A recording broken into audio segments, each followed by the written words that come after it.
And we are not taking it for granted for you joining this group again. We appreciate you, and we are here to learn and we share. So I hope the ones who are here were the ones who were there last time. Is there anyone who has joined the first time in the group?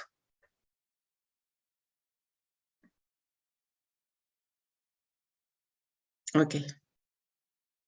What can we remember we covered last week? Just a recap. What did we do last week? Who can remember? Tulifanya nini last week?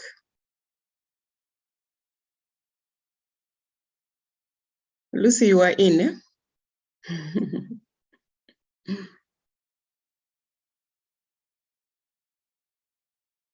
Can you hear me? Good morning, madam. Good morning. I remember Johari's window. Johari's window. Thank you. Yes. What else?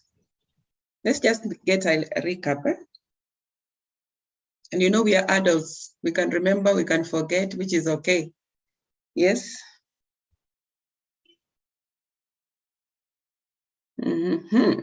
I can see Caroline. This is your first time? Caroline, feel most welcome. Tutakukumbusha what we did. Eh? Yes. Let's help Caroline to know what we did last week. Let's help Caroline to know what we did last week.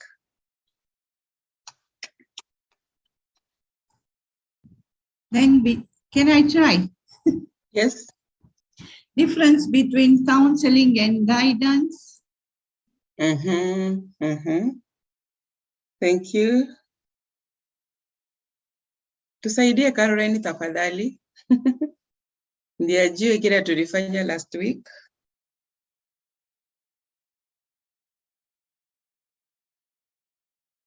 Do you remember us looking at skills? Did we do anything with skills?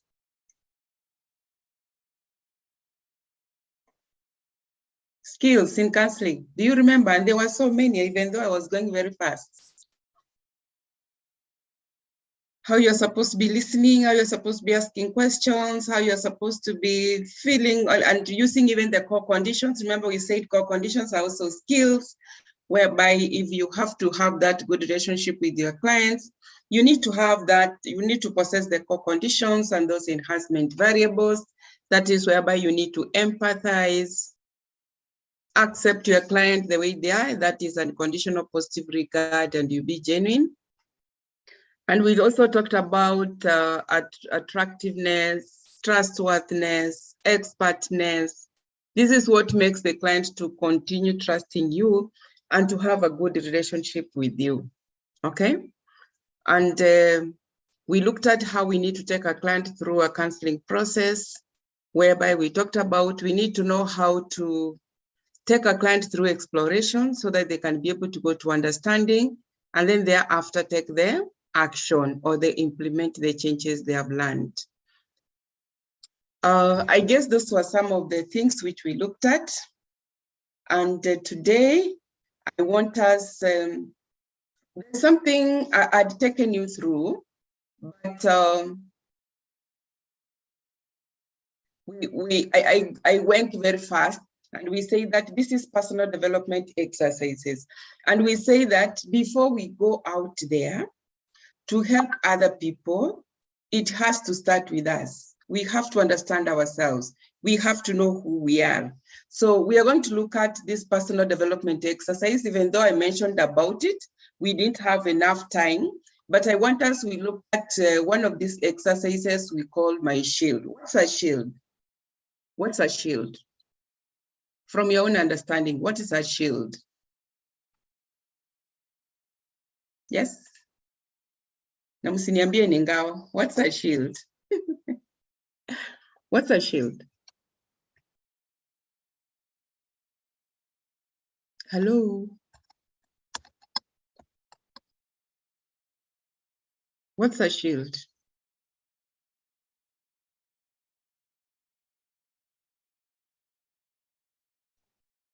Hello? Hey, yes, Can you hear me? yes, I can. Okay, Yes, a Lucy. shield is a Mary Wamboi. Mhm. A shield is a protection that one can wear to protect him from attack. That's how Mhm. I can explain it. Yes, yes. Something you wear or you put on so that it can be able to protect you. Yes. Anyone else who wants to try? And remember, we said here there's no wrong or right answer. That's according to you, and that's what you're telling yourself. A shield.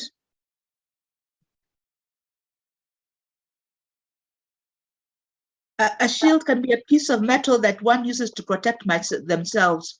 Virginia Maleche. Thank you, Virginia. Thank you. So something we use so that it can be able to protect us.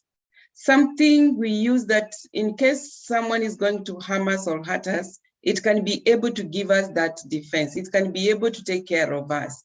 So each one of us, we need to have our defense, our shield, so that this shield can be able to, imekuwa mama inafanya nini? What's happening? Sorry.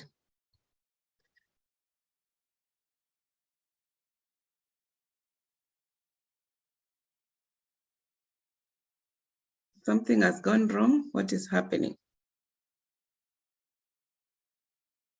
Are you seeing the screen? We can only see the word my shield. However, we can hear you well. I don't know what has happened. It's not scrolling. Let me try to see. Just a minute. Maybe you restart the machine. Sijui nini imefanyika hapa. Just give me a minute.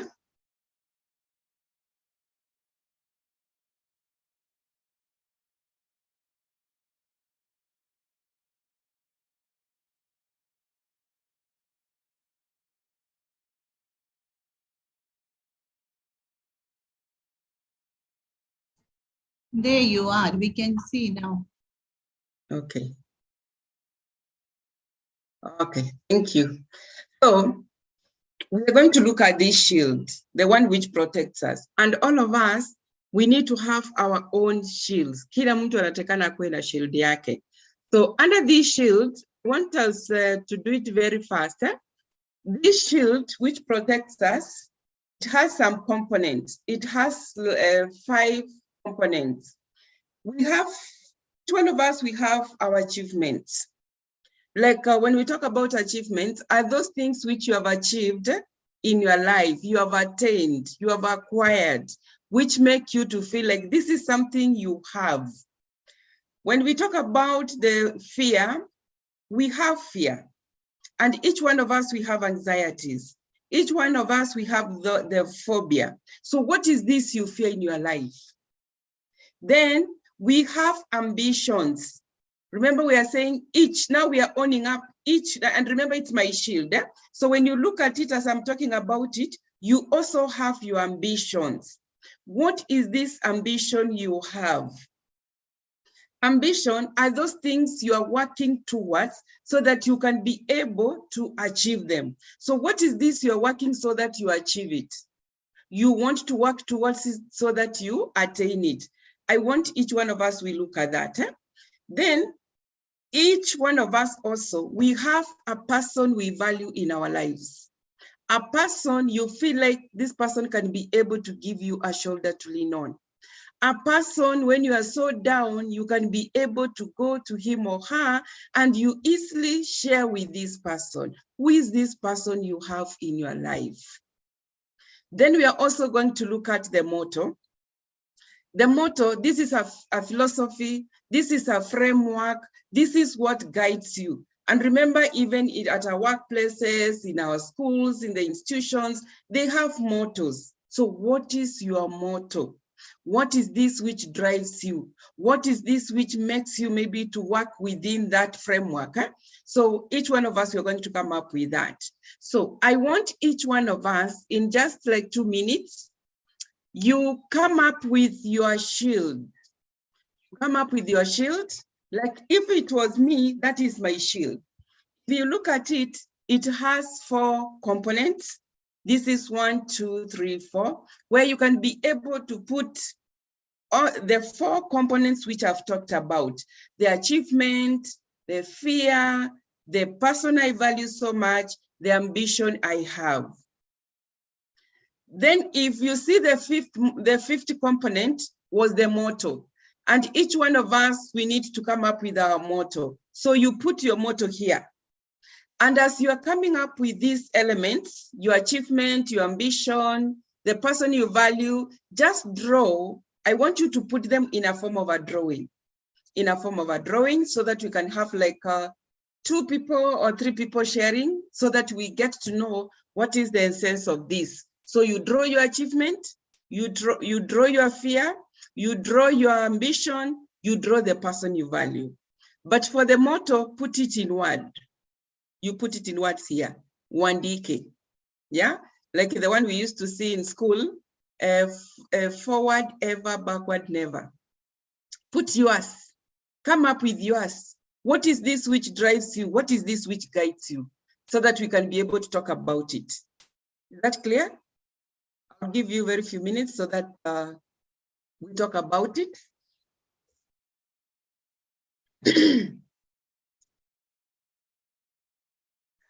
Tumechora. Very fast, because of time.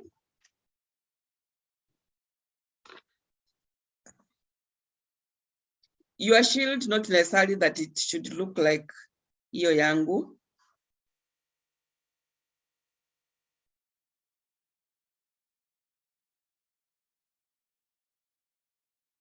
Have we gotten the concept? I'm trying to draw mine too.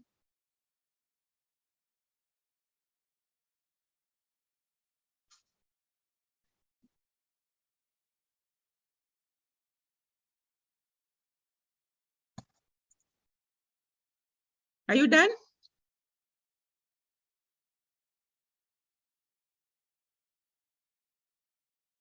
Mnaongea, najua kama tuko pamoja. Are you done?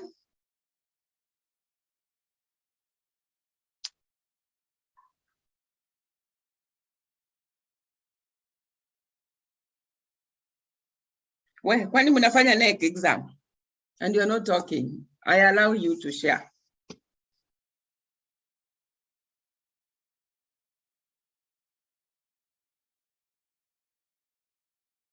Can I share mine?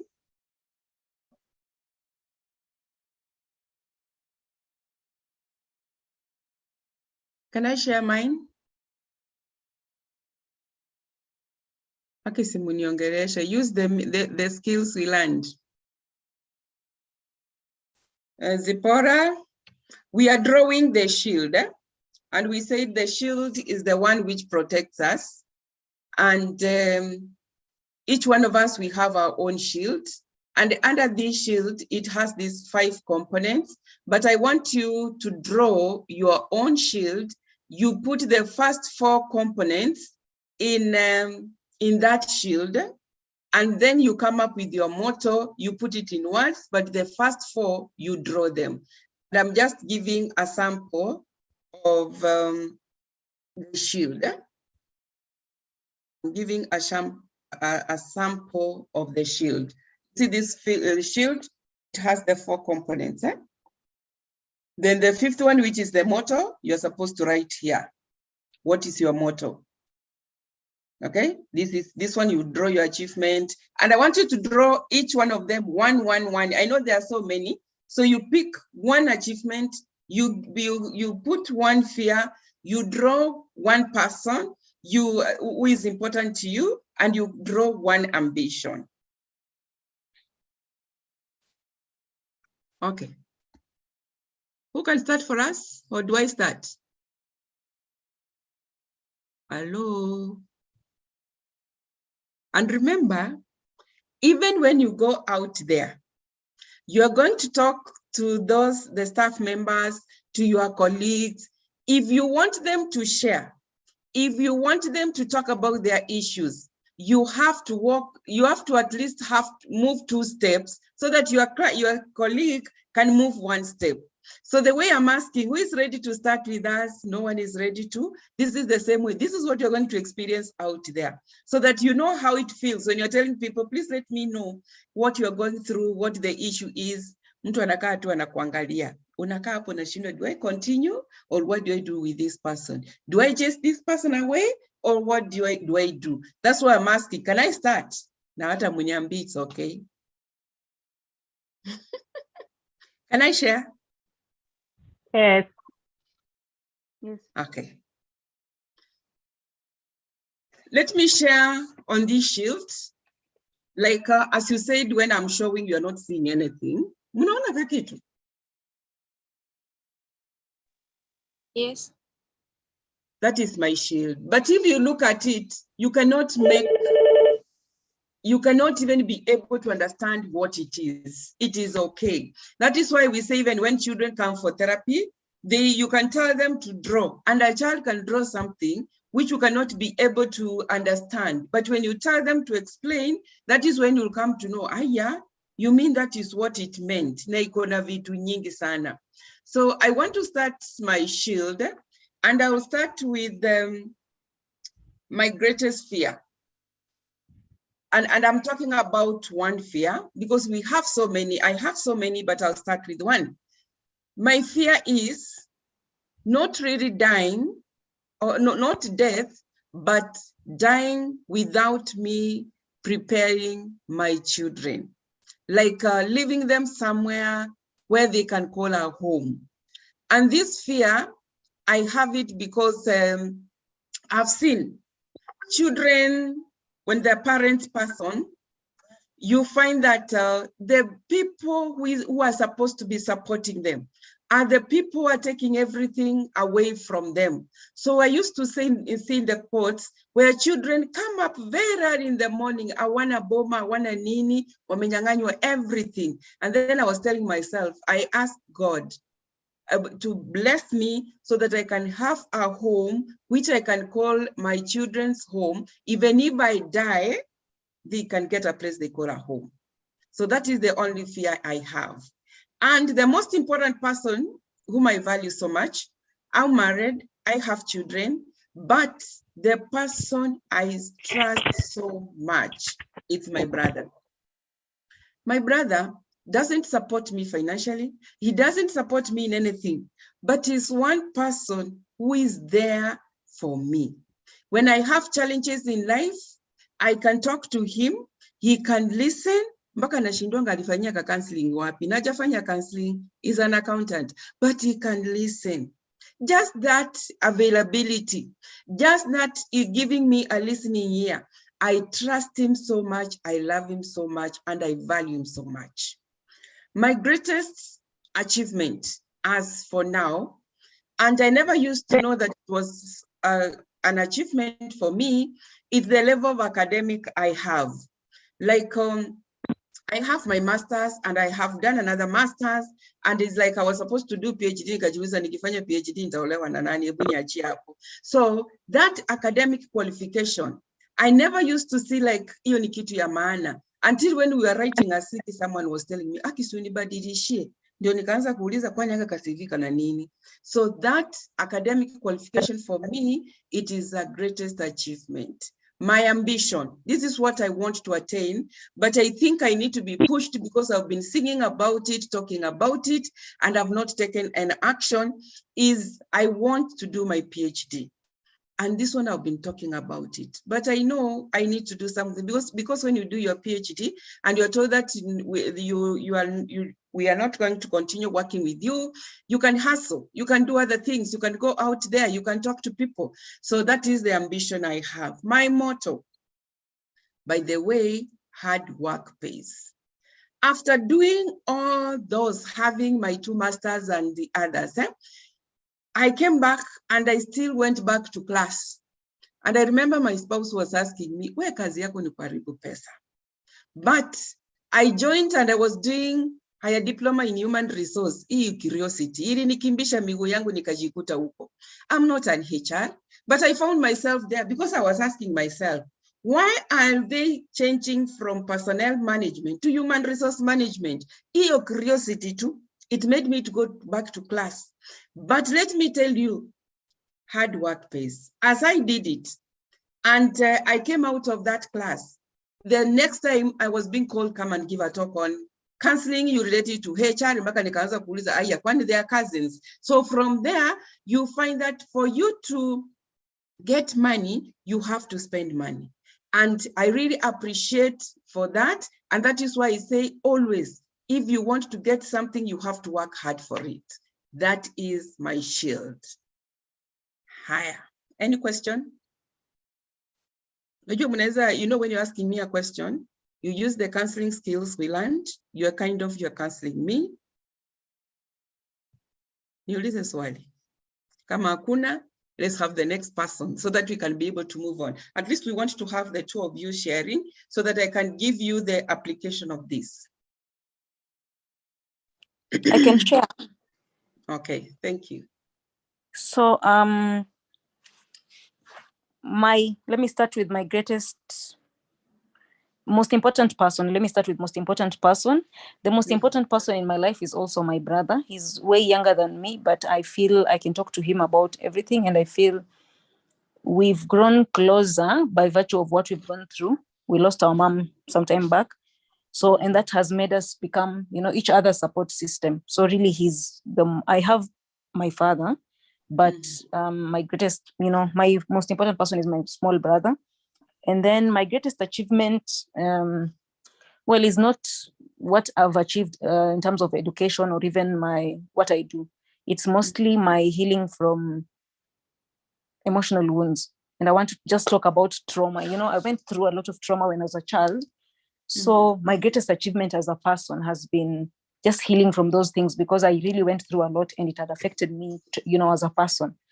So that I look back and I'm always very, very proud of that.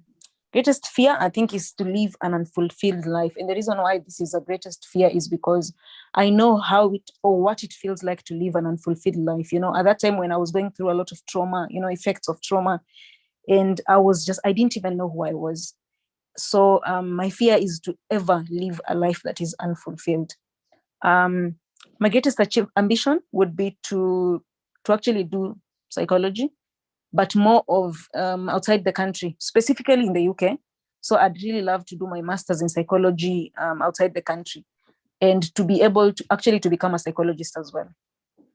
My motto, based on what I've gone through and just coming out and being the person I am right now, my motto is find out who you are and build on who you are, because you can't. I've learned from experience that you can't build on who you're not. So every time I tried to build on who I was not, that time when I was going through trauma, trauma can lie to you. You think you're someone else. So it used to crumble all the time, whether it's relationships, whether it's whatever it was. So my motto is find out who you are and then build on who you are. Yeah. Thank you so much. That was Winnie? Yes. Yes. Thank you so much, Winnie, for sharing. And I can imagine what you went through after losing your mother. Okay. When you're talking about your greatest achievement is the healing you have gone through, make me understand what that means. Like I said, I went through a lot of trauma as a child.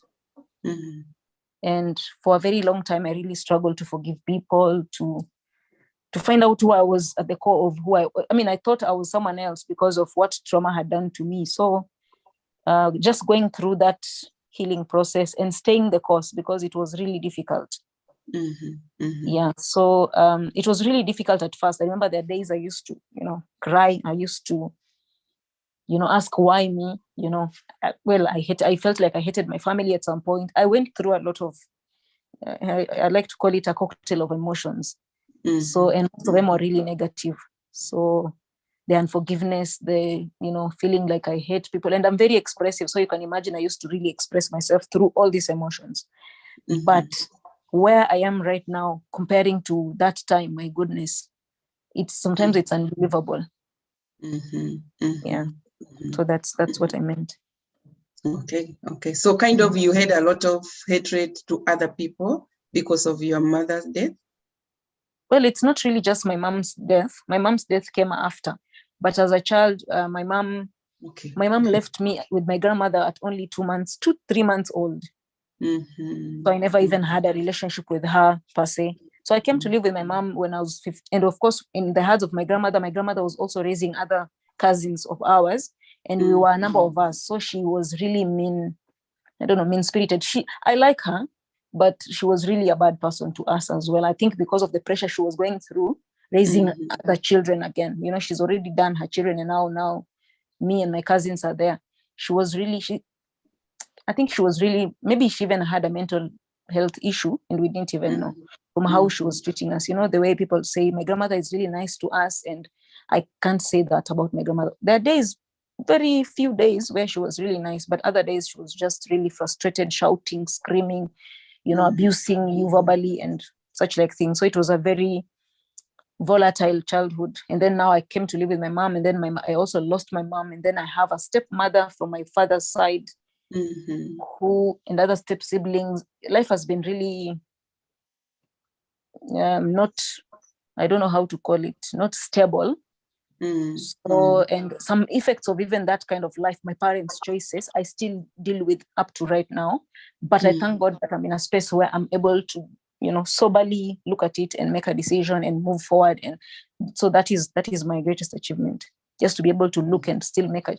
Kitambo, I used to really react and, you know, just after you're thinking, what the hell was that? Yeah. Okay. Yeah.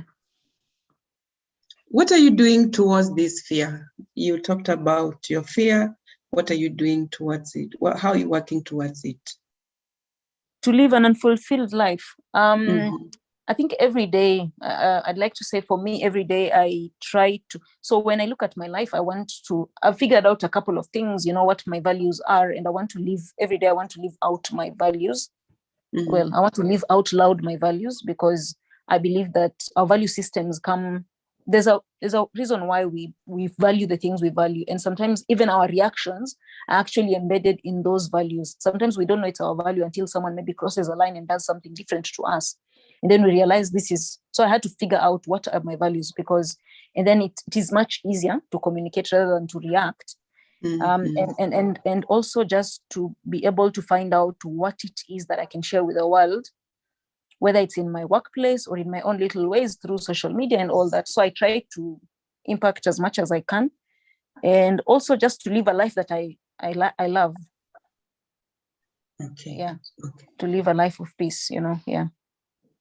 Okay. Yeah. It's because you're the first presenter. I don't want to ask you so many questions. Remember, this is what clients present. So I'll leave you there, Winnie, for now. But thank you so much, because you're working on your childhood experiences, the experiences you went through when you were growing up. At least you are aware that now you are able to talk about it instead of reacting. Thank you so much, Winnie. Sure, you're welcome. Yeah. Next. Najua kila mtu ako na ngao yake. So I want you to share. Next.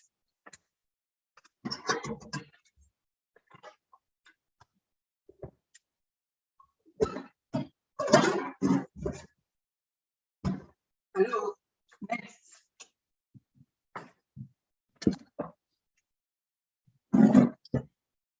Kwani hamuna shield? Okay, can I share? Yes. That is Zipporah? That is Wamboi Mungai. Oh, Wamboi. Okay. Okay, I'll start with my greatest fear. My greatest fear is getting sick to the extent of being incapacitated, because I have suffered, I've undergone an operation that didn't go well, 2 of them, and they affected me. And I wouldn't want to go back or experience the same. My very important person is my dad. He is my role model. Even though he was not educated, he was very resourceful and very skillful. He could he was a constructor, and at the Mhm. same time he could do plumbing work and an electrician, and yet he had no formal education. And he trained himself and could speak very good English. And he was also successful in business. He is alive, and he is calm, not like me. I'm very talkative. I'm a fighter, but he's so cool. Mhm. So he's the most important person in my life. Mhm. Well, my greatest achievement is to upgrade my education to the level of doctorate. And my ambition is to lecture, and particularly in the universities, Mhm. because I was once a scholar at one of the universities in Nairobi, and after I had completed all the units, my supervisor worked against me, and I was not able to graduate. And that really affected my life, as I was not aware that a project supervisor can stop you from graduating. And it took me many years to overcome that I had to go to another university and enroll again, pay the fee again, and go for the same certificate that I would have acquired had she supported me. Well, my motto is success is found in failure, because after falling so many times and rising up, I have succeeded in some few areas of my life that I'm very proud. My ambition is to support especially the weak. I would prefer to work with the weak more than the strong people. I would want to be an encourager, and I would want to work with the most vulnerable in our community. Thank you. I think I've covered all. Okay, so ask us if we have any question for you. All right. You know, these are therapy. So is there anything maybe you would like to ask Lucy? This is Lucy, yeah? You would like to ask Lucy. One boy. I don't know why my name is reading Lucy Kiasi. It's Lucy Kiasi. Yeah, so I'm reading and you're telling me no, and I'm like, oh, one boy Mungai. Yeah. Or you've logged in twice? I think so. I don't know. No problem, no problem. Any question for one boy? And one boy, thank you so much for sharing. Thank you. Yes. Counselors, you know, you're all counselors. You're all coming in to help one another. So how can you, Wambui has shared her shield. You can do like what I was doing when I was asking Winnie. Is it Winnie? Yes. Remember, it's like now that is a staff who has come to you, and that is what she has shared. Ungemwambia nini?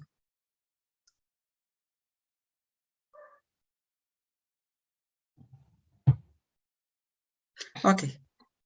Wambui, if I heard you right, yeah, is kind of your fear is being sick, that you cannot be able to manage yourself. And if I heard you right, is like you have undergone some operations which have put you down. Is that right? Yes. Yes. So what is this? What is this you're doing towards this fear, Wambui?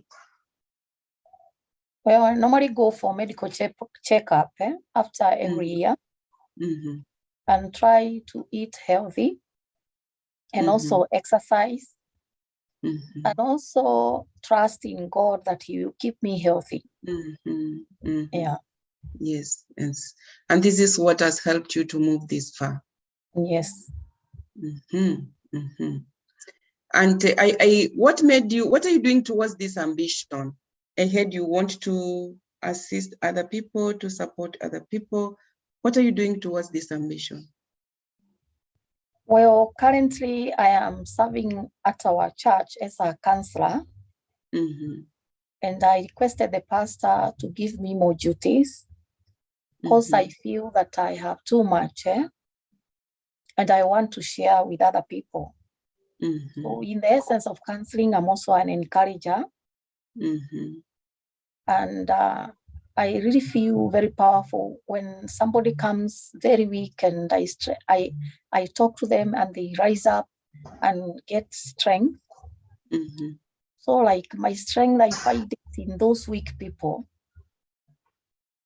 I feel energized and have a reason to live, because I feel that it is so important that if I were to see tomorrow, because I always hope that I'll make somebody happy. Thank Mhm. you. Mhm. Mhm. And congratulations, Daktari, for attaining what you wanted. And that's why you said, if I heard you right from your motto, success is found in failure, because the Amen. supervisor wanted to fail you, but you Yes. told yourself, hata niweka chini, and that Yes. made you to work harder, and you Yes. got your doctorate. Congratulations, Daktari. How Thank does you. it make you feel that now you are a doctor? Kama wengine wetu kama mimi ningepewa ningekuwa naiandika kila mahali, but now ndio sijapewa. So how does it make you feel when you have it? Or you Well, are a doctor? I feel very good. And at the same time, I still feel empty, because I could have wished to do more studies in other areas, despite there is no enough time to do everything. So I have not reached the level that I would want to reach, and I will still register to do other courses. Okay, okay. Thank you so much. Okay. And I know you can still go far. Thank you. Haya, asante sana. Anyone mwenye ameguzwa ongea kabla we stop there, maybe. I know all of us, we have our shield, and there's no so much we can talk about that shield. Nani ameguzwa haraka haraka before I close that one? And I'm doing this because of time. Eh? Kuna yeyote ameguzwa, or we move on? Or can we have one male? A male. Let's have one male sharing.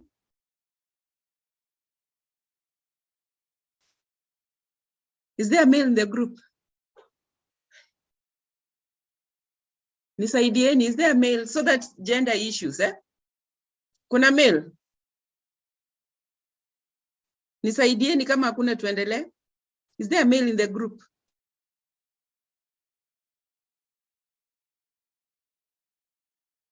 Aki oye. Haya.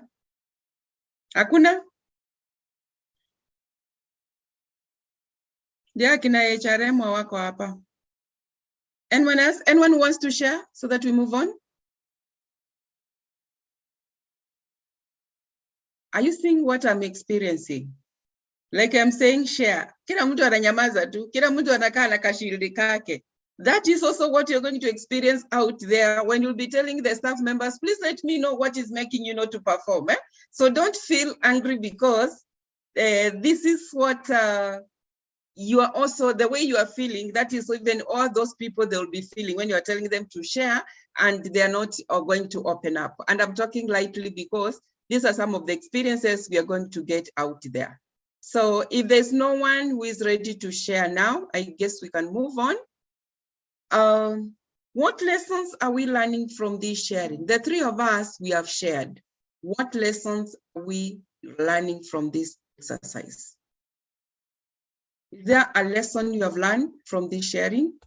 Is there anything, even if you shared or you didn't share? I know all of us, we have our shield, but because of the time, I'll just stop it here.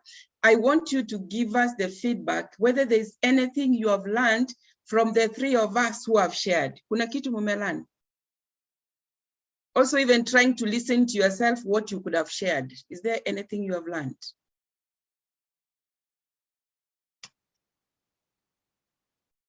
Remember, in counseling, it's more about talking. When the client is able to talk, that's when they're getting a healing. So is there anything you have gotten from this sharing? To me, our examples, ya Wamboi, yangu na Winnie. Is there anything you have learned? What I've learned is that keeping things into yourself does not mean that you're the only person going through those sort of problems. others are going through the same sort of problems as you are.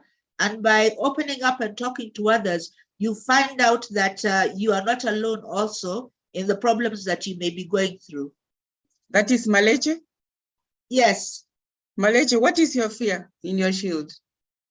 My fear in my shield was when I was in high school, I felt seriously ill. So as the years have gone by, my fear is always that that illness will reappear. Yes. So what are you doing towards this fear, Maleche? This fear, I am very conscious of what I do and my limitations and what I can and cannot do. So I'm very careful in what I push myself to do and not to do. Okay, okay. Thank you so much, Maleche. Thank you. Another lesson learned? Akituonge. In counseling is about talking, see about lecturing, it's about talking so that you know how it feels. Thank you, Maleche. Yes? Yani tumepiga mdomo wake, Wambui amepiga, nimepiga, Winnie amepiga, Maleche ndio huyo. Hakuna kitu mnasoma hapo? Yani hamjaguzwa? Yes? When you shared your fear, I realized that we have a similar one. Huyo ni Zipporah. What do you mean, Zipporah, by that? How was it similar? Zipporah.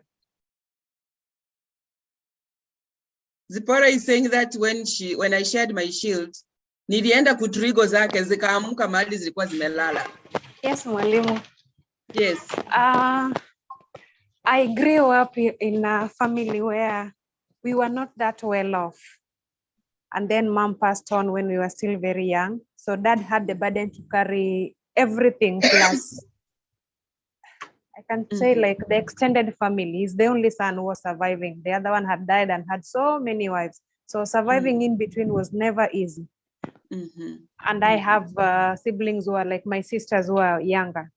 So they had a lot of fear in them. And when they look at you, especially if you're the only, okay, like in my case, I'm the only one who was working as at that particular time. For them, they were still in school. But life without a mother is never easy. It's hard. Then I was like, when the day will come when I'm somebody, the first thing I want is a place I can call my home.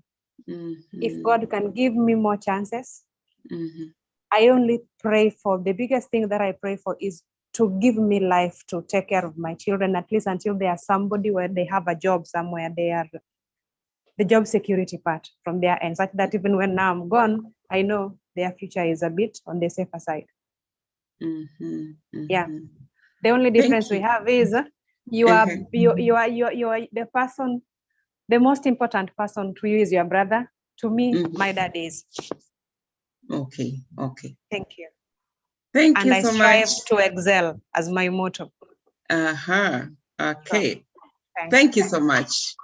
And that's what I said, all of us, we have something. All of us, when someone else talks, by the way, like what she's saying, when someone else is sharing his or her issues, they can trigger your issues. That is why we say it's good you talk about it, you know what it is, so that you know how to control it, so you don't start sympathizing with your clients, you start to empathize with those clients. So thank you so much. The lessons we are learning from here to add to what you have shared, some of these lessons, by the way, this one, it takes you so far. I'll be talking about my issues. Kumbe umeenda dunia yako. So never to take anything for granted or to take anyone for granted. Whatever we are sharing, tusione hivyo. It puts life into focus. By the way, when you are talking about this shield, it starts making you to start thinking about it. It can bring in that bonding with the other person or with the other people. Like now here, we are a team. If we were to get a chance, each one of us, we share about our shield. There are some things you'll find that you are identifying with another person on what you're also going through. So it can bring that bonding. And it also portrays that individual's uniqueness. Like there are some things someone can say that my greatest achievement is academic. But when you hear their story, how they managed to acquire that degree, utasema, by the way, let's not take things for granted. Everyone is unique, because someone maybe was going to school and afukuzwa anakuja anafanya kibarua, they go back to school after they have gotten some money, and then at long last they graduate. Na wengine tunasukumwa, or we were being forced to go to school. Fees inalipwa, students, they are refusing to go to school. Now wanna graduate. And there are some who want to learn, but hakuna pesa, that poverty level. The motto also challenges, it gives us some challenges, so want to keep on it. And that is why you're saying that when you look at that motto, it gives us that challenge. And by the way, another lesson learned from this sharing, it encourages oneness among the group. Like when you're talking about it, unajiona, yeah, so I'm not the only one. So it is often a role model or a person that an individual, like, okay, when we talk about the most important person, and I was asking you, who is this person you value? Who is this person you feel like is the one who is there for you? And like I told you, the person who used to be my most important person was my mother, but she passed on. So she was replaced by my brother. So when you are talking about the most important person, it is a person who is your role model, a person whom you admire, so that in case you're having those psychological disturbances, when you have someone who to talk to, when you're having those issues, that is the person you value so much. And this person can also influence your behavior, your character, or the way you're going to act. And this most important, this is our support system. One of us said, that is my support system. That is a person who is there for me. When I'm so down, when I don't see that I have hope to live, this is the person you can talk to. And this individual, he gives us or she gives us hope.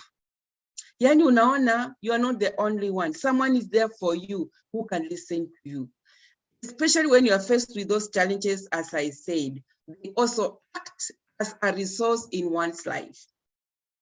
And that is why we say, when someone is talking to you, and they are so down, you are not there, you can ask them, when you have such like challenges, whom do you share with? Or who can you talk to? Because maybe you as an HR, or you as a leader, or you as a counselor who is going to help them, you will not be with this person all the time, but they have someone they value so much. So who is this person? It's kind of, you want them to tap their support system in their life so that they can go and talk to. And remember, as I said, talking alone, it's a healing in itself. The other component is the greatest fear. When we talk about fear, these are things which can block us from what we want to achieve, from what we want to achieve in our lives. So, and that is why I was asking, when you're asking what is your greatest fear, by the way, you find mostly, these could be unresolved issues.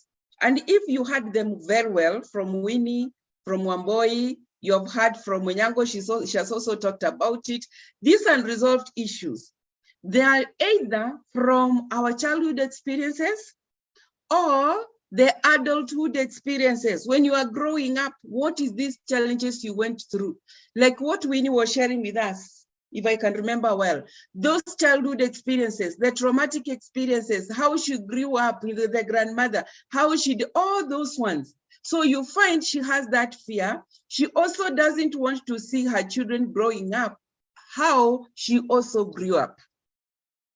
These adulthood experiences, you have seen your significant other has died, and the way you are being treated, you're in a large family. So you are also telling yourself, God, is this what I'm also going to, what my children are also going to experience? So you find that these are fear, and some even grew up in poverty. So they also fear that when I grow up, I don't want to be in that status of being poor. And you find that at least you start doing something. Yeah? And by the way, when you have this fear, it can cause us a lot of psychological disturbance. And fear has a root. So the good thing, the few of us speakers who shared, they were taking us back to the root of the cause of the fear. Like, is it Onyango, is it Zipporah, who shared that when she was young and she was growing up, she became sick. So she has the reason why she has this fear of sickness. So you find that every fear we have, you have a reason why you are fearing. Like when you fear poverty, maybe that is what you have seen in your community or in your neighborhood, how the poor people live and what they go through. So you tell yourself, Aki, mimi sitaki kuwa maskini. I have to work so hard. So either you saw it, or you experienced it, or you have read about it, or you have heard about it. So you are working towards it. There are times when you have this fear, it motivates us. It motivates us in the sense that you want to overcome that fear by you working hard so that you don't face the fear which you have already seen. You can see like what Wambui was telling us.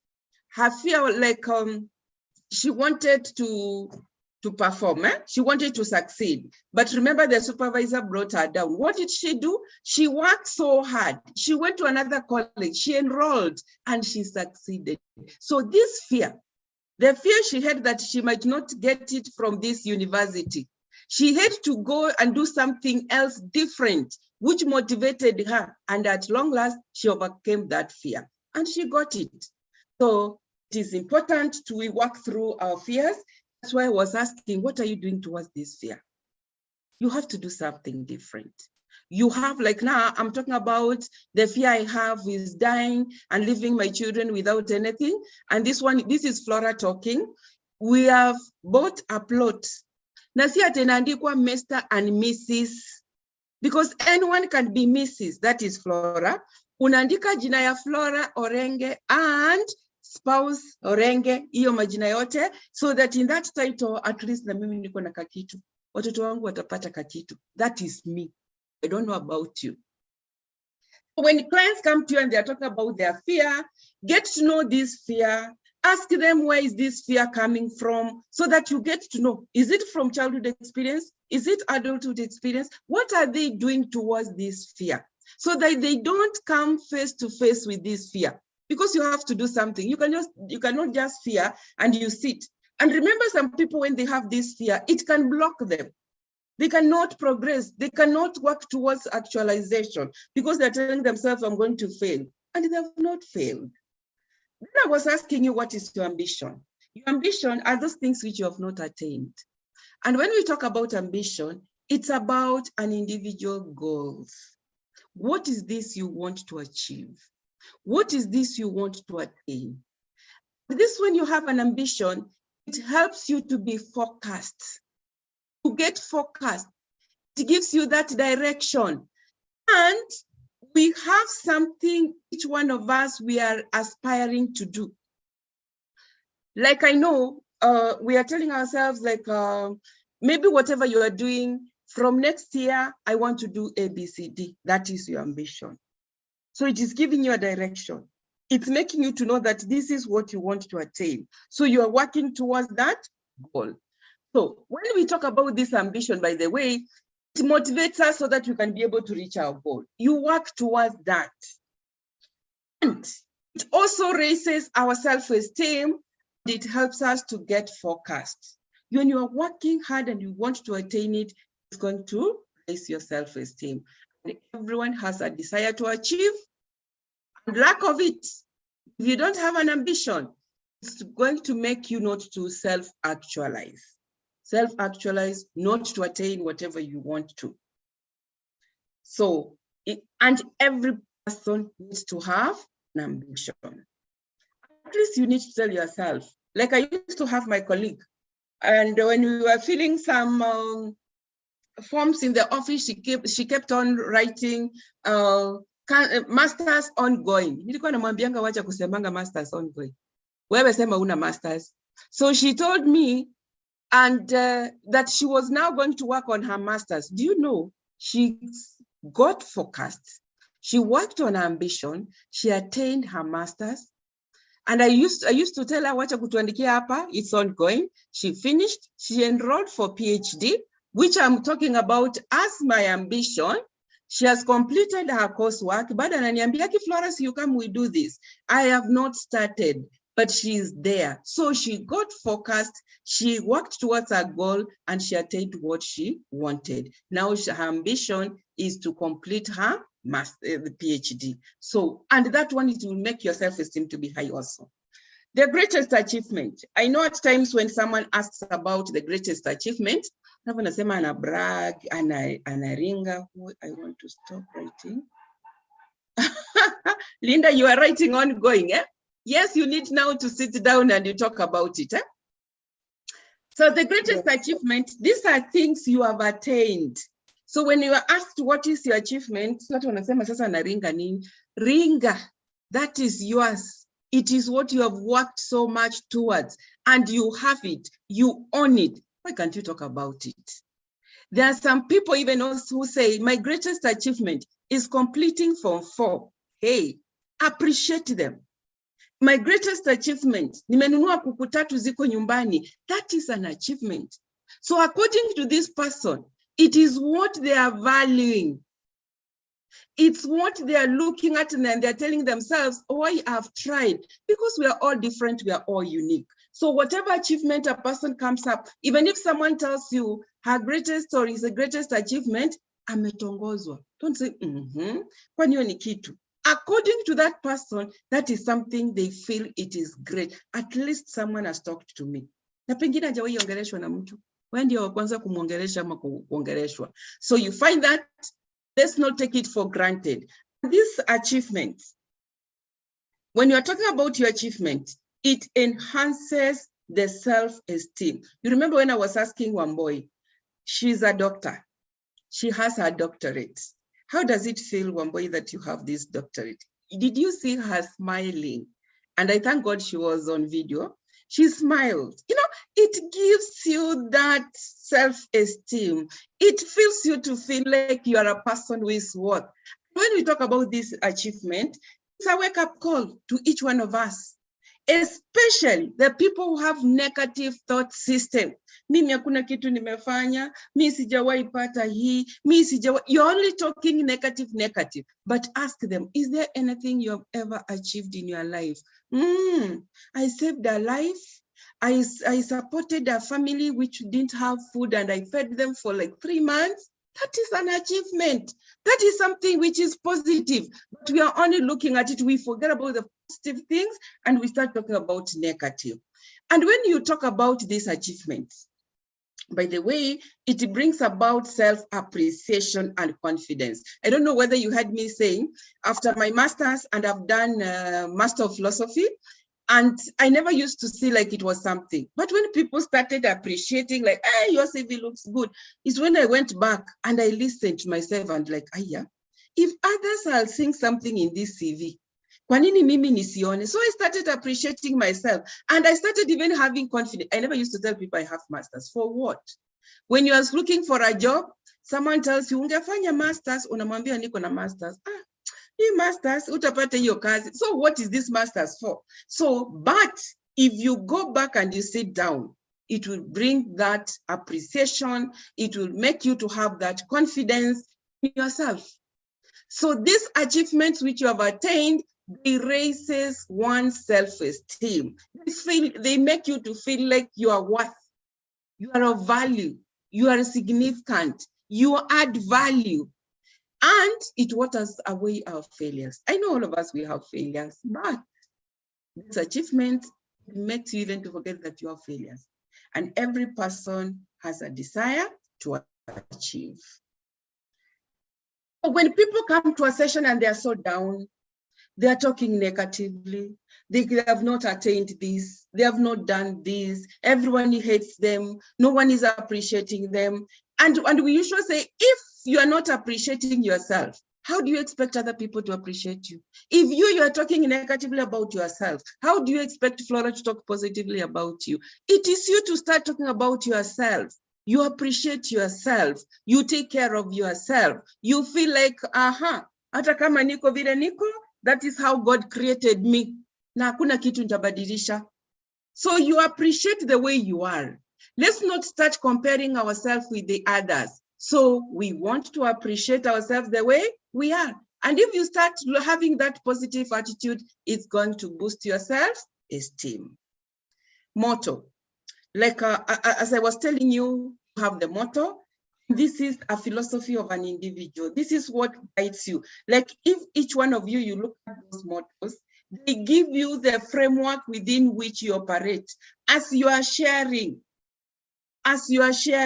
you'll find yourself that you are talking or sharing within that motto.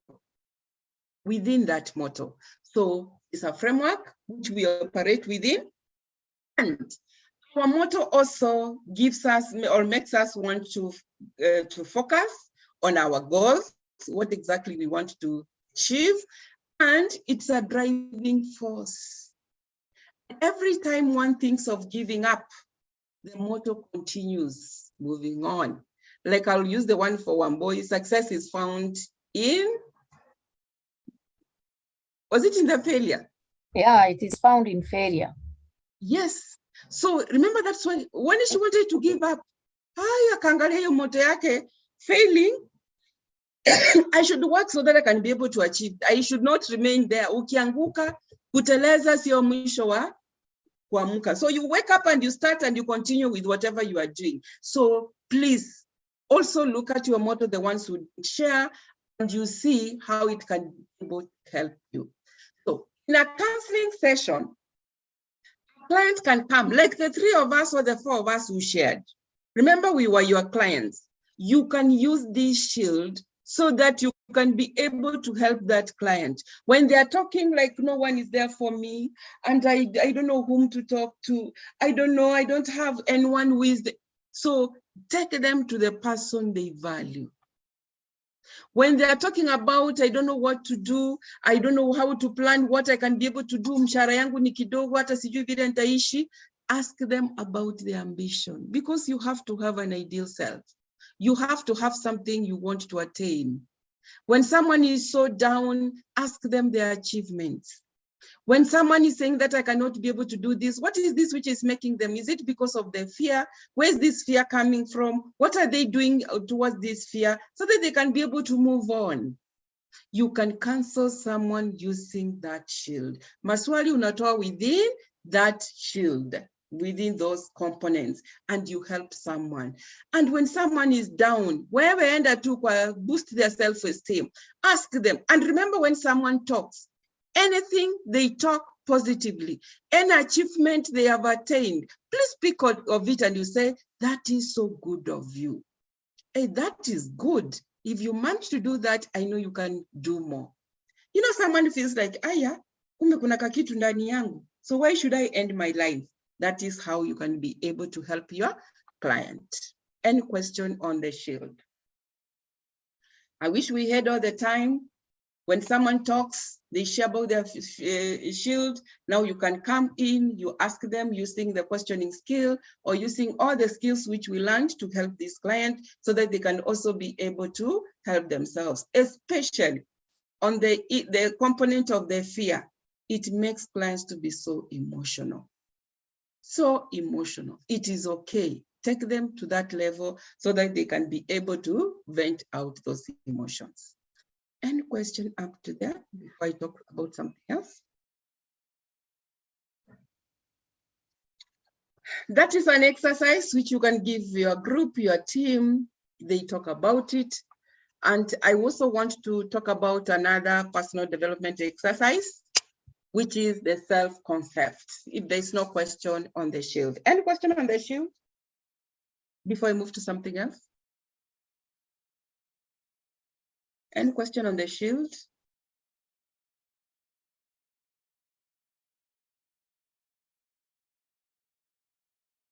Any question on the shield?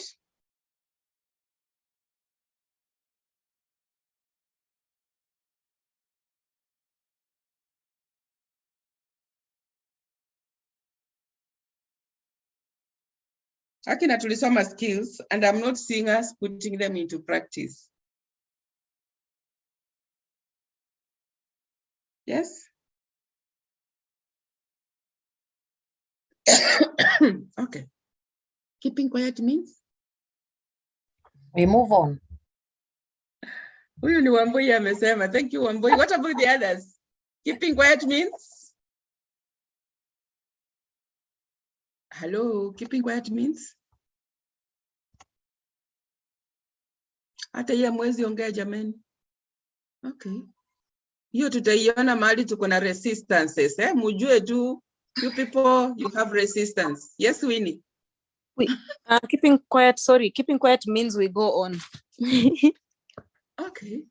Yeah. Let me assume so, but we usually say that we should not work with assumptions. Let client talk about it. Okay, but thank you so much.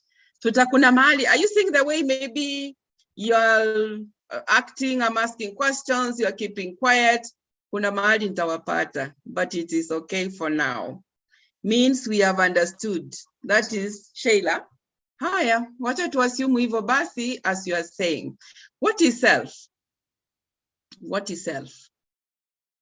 Remember, in counseling, I'm not supposed to lecture. We are supposed to share. We interact. You talk about it. And as I said, no right or wrong answer. What is self? What is self?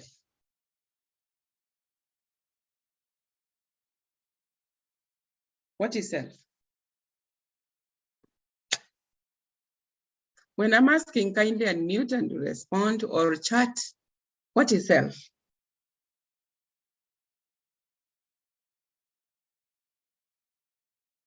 Hiya. Hiya. Can I try? Yes. It's anything to do with myself. All the issues, negative, positive, but regarding me, myself. Sasa, then you are defining using the same word. Where can you understand what is self? Thank you for trying. Self. Self is your personal being. Anything that belongs. Yes. So what is this self?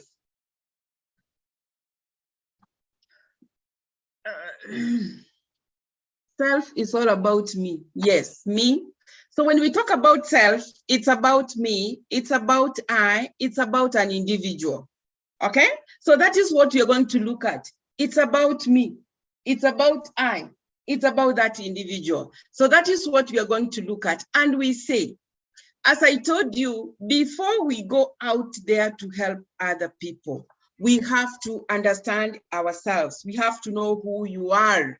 That is me. So for you to start helping that individual, you need to understand yourself. Who is this Mary? Who is this Maleche? Who is this one boy? So once you know who you are, then it will be easier for you to know that ata Flora kona ile uko nayo. Okay? So this is a concept which we also use when we are helping our clients, and we say, what is this? What is self-concept? What is this concept? This is the structure of personality. This is what makes Albai, this is Albai to be who he is. So it is the way you and an individual, you think about yourself. This is what you think you are. This is what you think about him or her, about this individual. So you want to understand this person. What is this individual or the me or the I am aware about myself or himself or herself? What is this you are aware about yourself? And by the way, there are some of us who don't understand who we are. There are some of us who don't understand whether we are emotional or not. There are some of us who don't understand or know that we are the people who talk so much. Na tupatiangi wengine nafasi. You know, at times we're not aware about this. So what is this you are aware about self?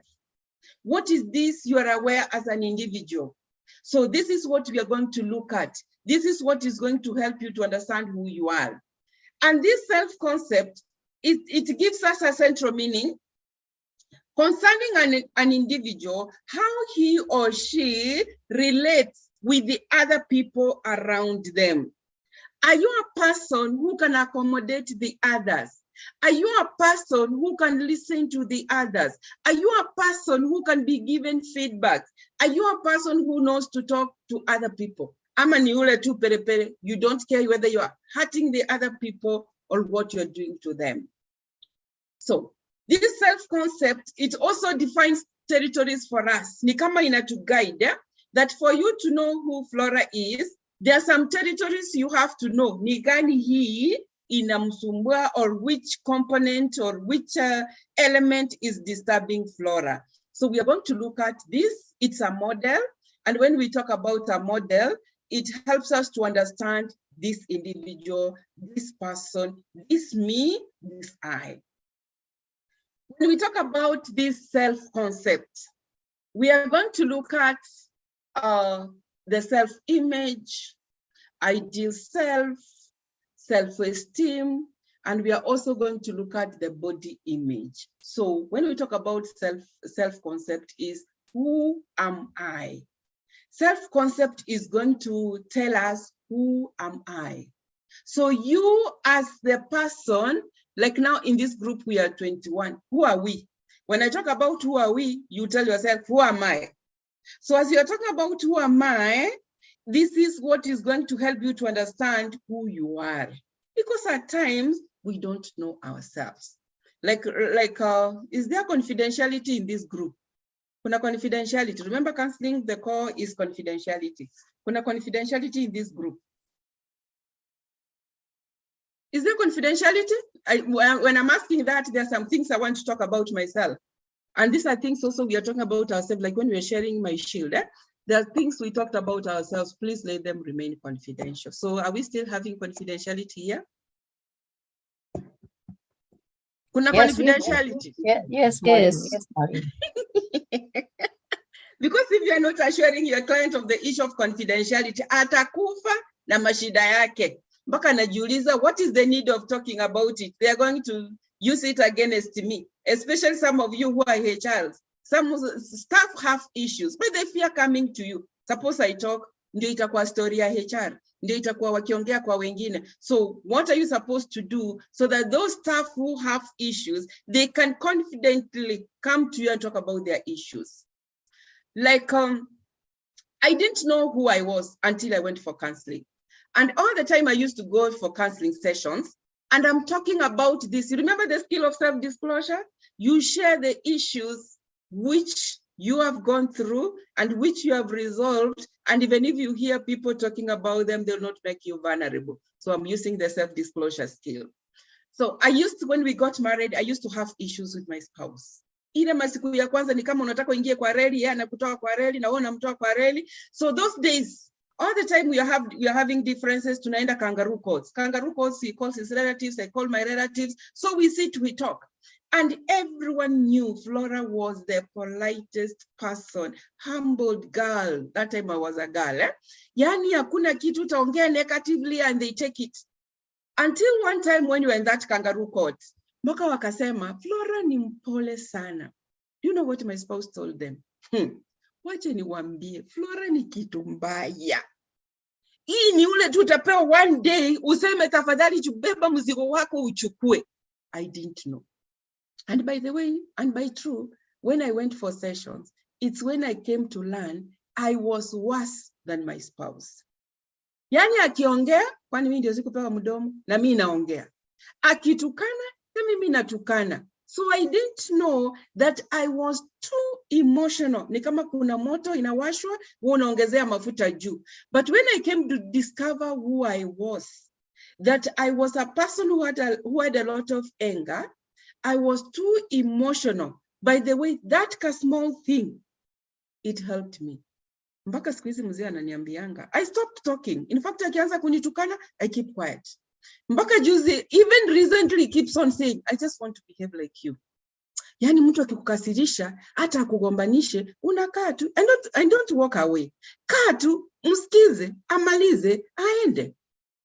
When you respond, it means you have to anger yourself, you become emotional so that you respond. Kwa nini usinyamaze? Wacha tu aongee. Let him vent out. He wants to copy the way I behave. Na nikajiambia, and by the way, don't tell people, now you've gone for counseling, you're going to be better. Apana, let people give you feedback. it should not come from you. It should come from the others. So discover who you are. You want to know who you are, and this is how we want to know, who am I? What is this? Maybe I'm not aware about myself. How am I going to evaluate this? This self-concept, it has four components. And these components, we talk about, one of them is the self-image, the body image, the ideal self, and self-esteem. If you're going to understand these four components, if these ones, they're going to help you to understand the I, the me, or that individual or an individual. So for you, you have to understand yourself first. So when you go out there, you are talking to those other people, you know they also have their self-concept. You know they have their self-image, their body image, their ideal self, and their self-esteem. I'll just talk about them randomly. What is body image? What is body image? What is body image? Tutaenda haraka haraka sasa. What is body image? What is body image? Aka kakizungu tunaonanga tu kakipita. Body image. Wewe rusha tu ile unajua. Body image. Hello. Body image. Body image is someone's physical structure. Someone's physical structure. Body image, thank you. Body image is what you are able to see from outside, the physique of someone, where you can say this person is fat, thin, tall, like that. Yes, yes. That is the body image, your physical appearance. Can someone talk about your physical appearance and it affects you? Can it affect you? Yes, Can it someone can. give you feedback on your body image and it affects you? Yes, Yes. in fact, so much. For example, there's this thing called body shaming. When you know about yourself. What you're calling it? Body shaming. You know, when there are stereotypes around how fat people look, how thin people look. So you know, the moment someone tells you you are fat, whether it is being said in a negative way or in a laughing situation, it affects your esteem and it affects how you feel about yourself. It makes you have that self-hate. So the image, what people see and what people say about what they see can affect you. For example, if you wake up and you fail to wash your face and you reach the office and someone tells you, "Ay, uko na nini kwa macho?" It's what they have seen. And it will affect you. You will keep going to the mirror. You will keep looking for water. You will keep, it will affect you the whole day. And there are people who get affected forever by just a comment on their body image. Yes, yes. Very, very, very much.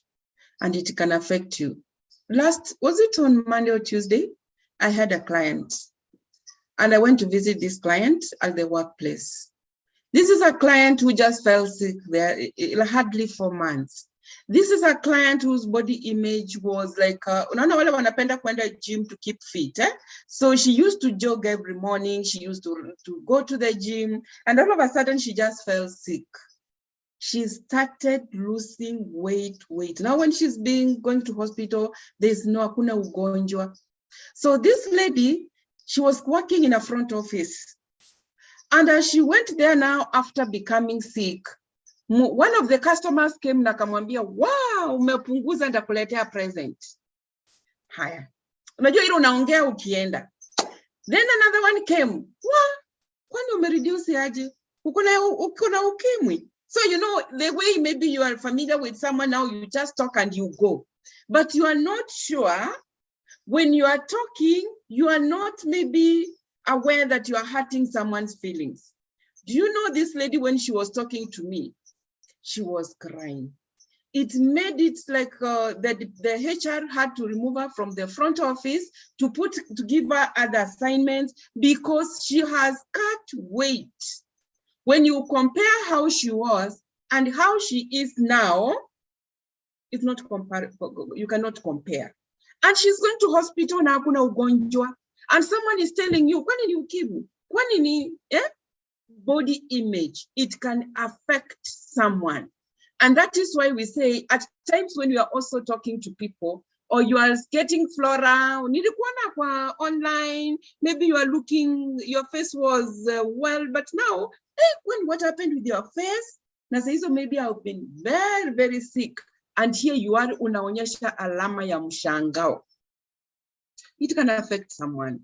So when we talk about the body image, this is the way in which a person thinks about his body, or the body, the way the body looks like, your walking style. Najua kuna watu wanatembeanga, na kuna wengine wanatembeanga ni kama wako na mashida hii dunia Kenya yote hakuna mwingine akona yao. And there's some who walk, hey, wewe tembea pole pole utabomoa nyumba. Their posture, their complexion, the size they have, their shape, their appearance, on your body image. Those are the physical character, the traits or features about your body, like what you have just said, the aspects that are visually apparent, and knowing nothing else about that person. And when we talk about the body image, the physical appearance, this is what people can see. You can't hide. The first thing you see when you look at a person, that is what we are talking about, their body image. Even their hair, the way they dress, their nose, their figure, that is about the body image. And that is why we say that the physical appearance is very key. If maybe someone tells you, like there before, sijui ilikuwa being young ama ni nini, if someone told me, hey, Flora, you have cut weight, wewe tushako sana. Ukiniambia, wow, Flora, you have added weight, I used to feel good. Siku hizi now I'm fighting to reduce the weight. So when someone tells me, hey, Flora, you have added weight, I feel bad. Flora, you have reduced, you are looking good. Hata kama miaka imeenda, I feel good. So it depends the perception of this person. And this body image, it makes us, are we evaluating how our body image looks like? And is that what you're telling yourself? Is what you're telling yourself the same as what the other people are going to tell you? Or the feedbacks they're going to tell you? That is one of the components. The other component is self-image. By the way, how are you identified? Munajulikana aje? How have people labeled you? Like me, if you come to my workplace and you don't even ask about Flora or Enge, just ask, ule madam wa HIV. I don't know whether I have HIV or I'm working with the people under HIV, but when you talk about that, mara moja umeletwa kwa ofisi yangu. So what is your image? So badala ya kuitwa Flora or Orenge, nishaambiwa ule madam wa HIV. That is my image. What about you? How are you labeled? How are you identified? How are you described? By the way, where I work under the ministry where I'm in charge of HIV issues and alcohol and drugs. So that's what I do. So ukitaka kujua ule madam wa HIV, bas. So even in the meeting, staff meeting, you are raising your hand, you want to ask a question or you want to contribute. Unaambiwa madam wa HIV unataka kutuambia nini? So my name imepotea, that is what is in existence. Haya, what about you? Nyinyi mnajulikana aje?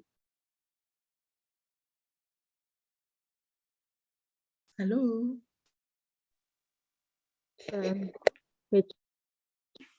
Yes, Winnie? Kuna wale hata wajaongea hapa tangu tuingie. Please, Mary, sijakusikia. Catherine. Wanja, how are you identified?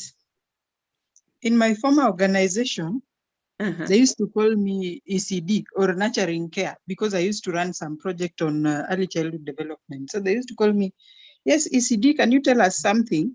But in my current organization, I still don't have, I don't know if I have a name, but now I know the other one. So they used to call me ECD or Mama Watoto, can you tell us something? So I used to run a project for early childhood development and a lot of work with children.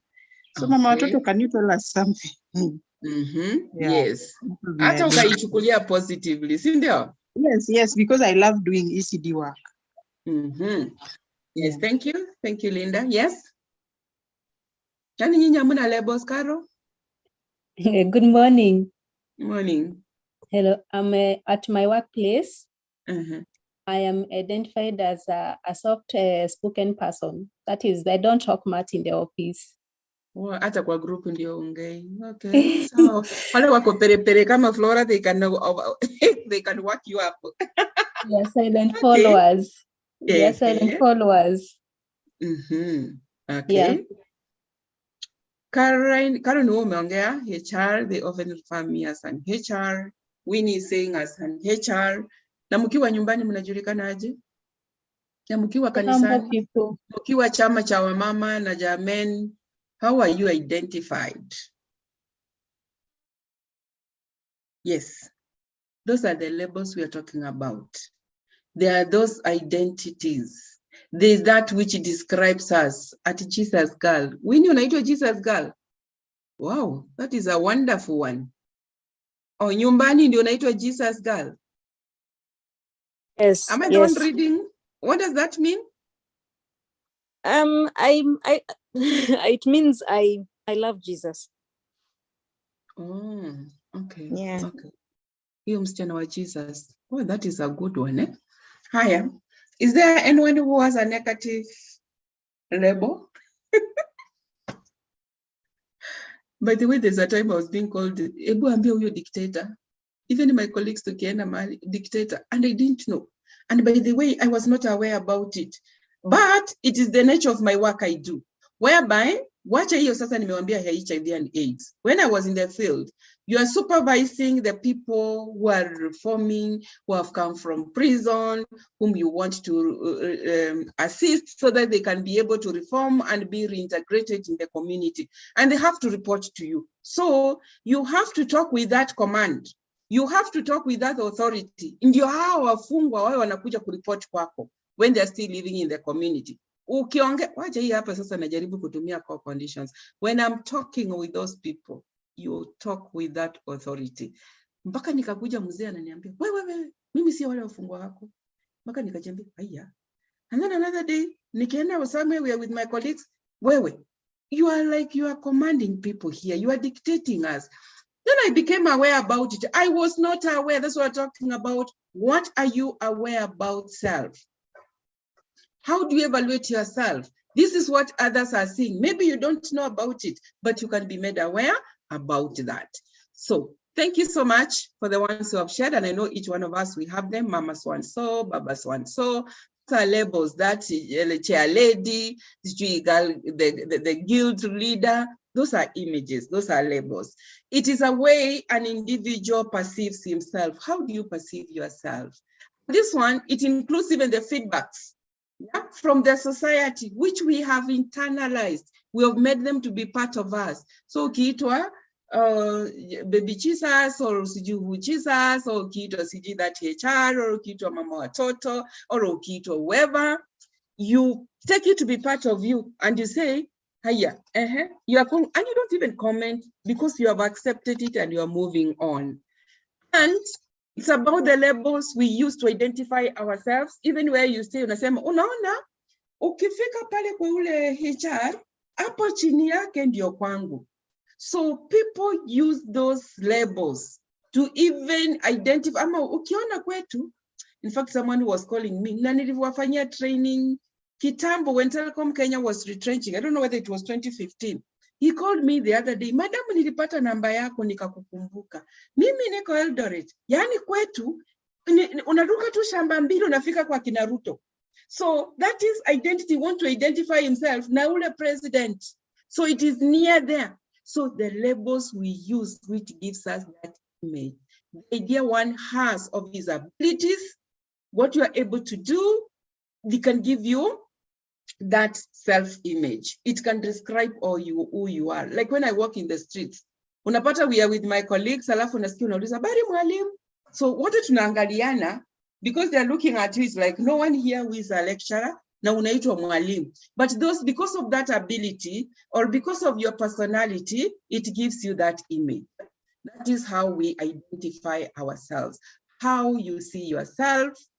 Self-image is a mixture, by the way, of different attributes, which include our physical characteristics.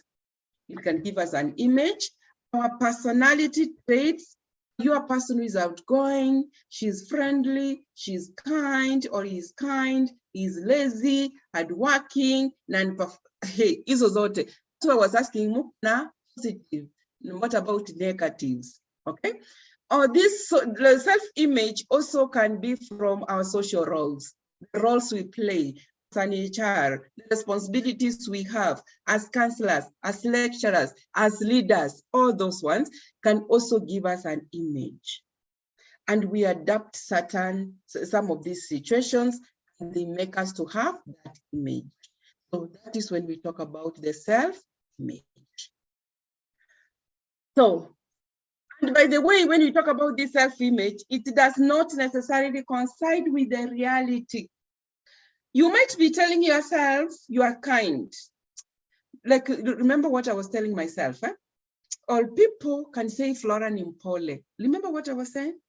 And within me, kumbe I'm worse. So it doesn't necessarily coincide with the reality, what the people are saying and what you are. Or what you are and what people are saying. Iyo pia inaweza leta shida. So there's that you are telling yourself, alafu unasikia mtu anakuambia, hey, me I'm saved with respect. Alafu unasema, hey, kama being saved is being like Flora, afadhali nikae. Na wewe unajijua kwa roho yako yote. Wewe ni mtoto wa Mungu, you are saved, you have given your life to Jesus. And here others are saying, huyo tabia zake haziambatani na the way she's talking. Eh? So this is what we are saying, that not necessarily that it has to coincide. And what the importance of this self-image, how we think about ourselves, the way, how you think about yourself. It's also going to affect how you feel about ourselves. So the way you think, I'm hardworking. It's also going to affect how we think about ourselves. And as it's going to affect that, it's also going to affect how you're going to interact with other people, or you're going to interact with the other people around you. So our thoughts, they're going to make us to feel. They're going to make us like, if you're not feeling happy, then it's also going to, like, maybe you have negative self-image, you are a person who is harsh, who is arrogant, who is not understanding, and then you have come to know that that's why they know about you. When you're talking to them, you also become that arrogant, you become that harsh, it is going to affect. But if that self-image is positive, it's also going to give you that positive attitude even when you're interacting with the other people. So the positive self-image can boost our physical, mental, social, emotional, even spiritual well-being, especially when it is positive.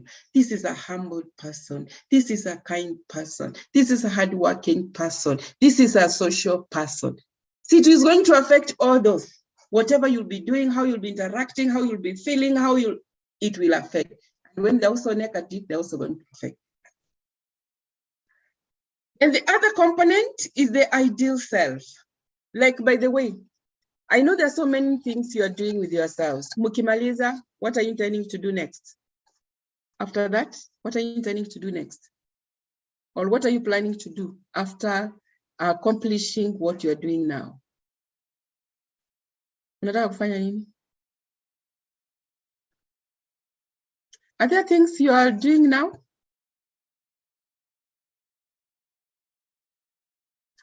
Like me, I was telling myself, there's something, there's an investment I want to do. I finish by December.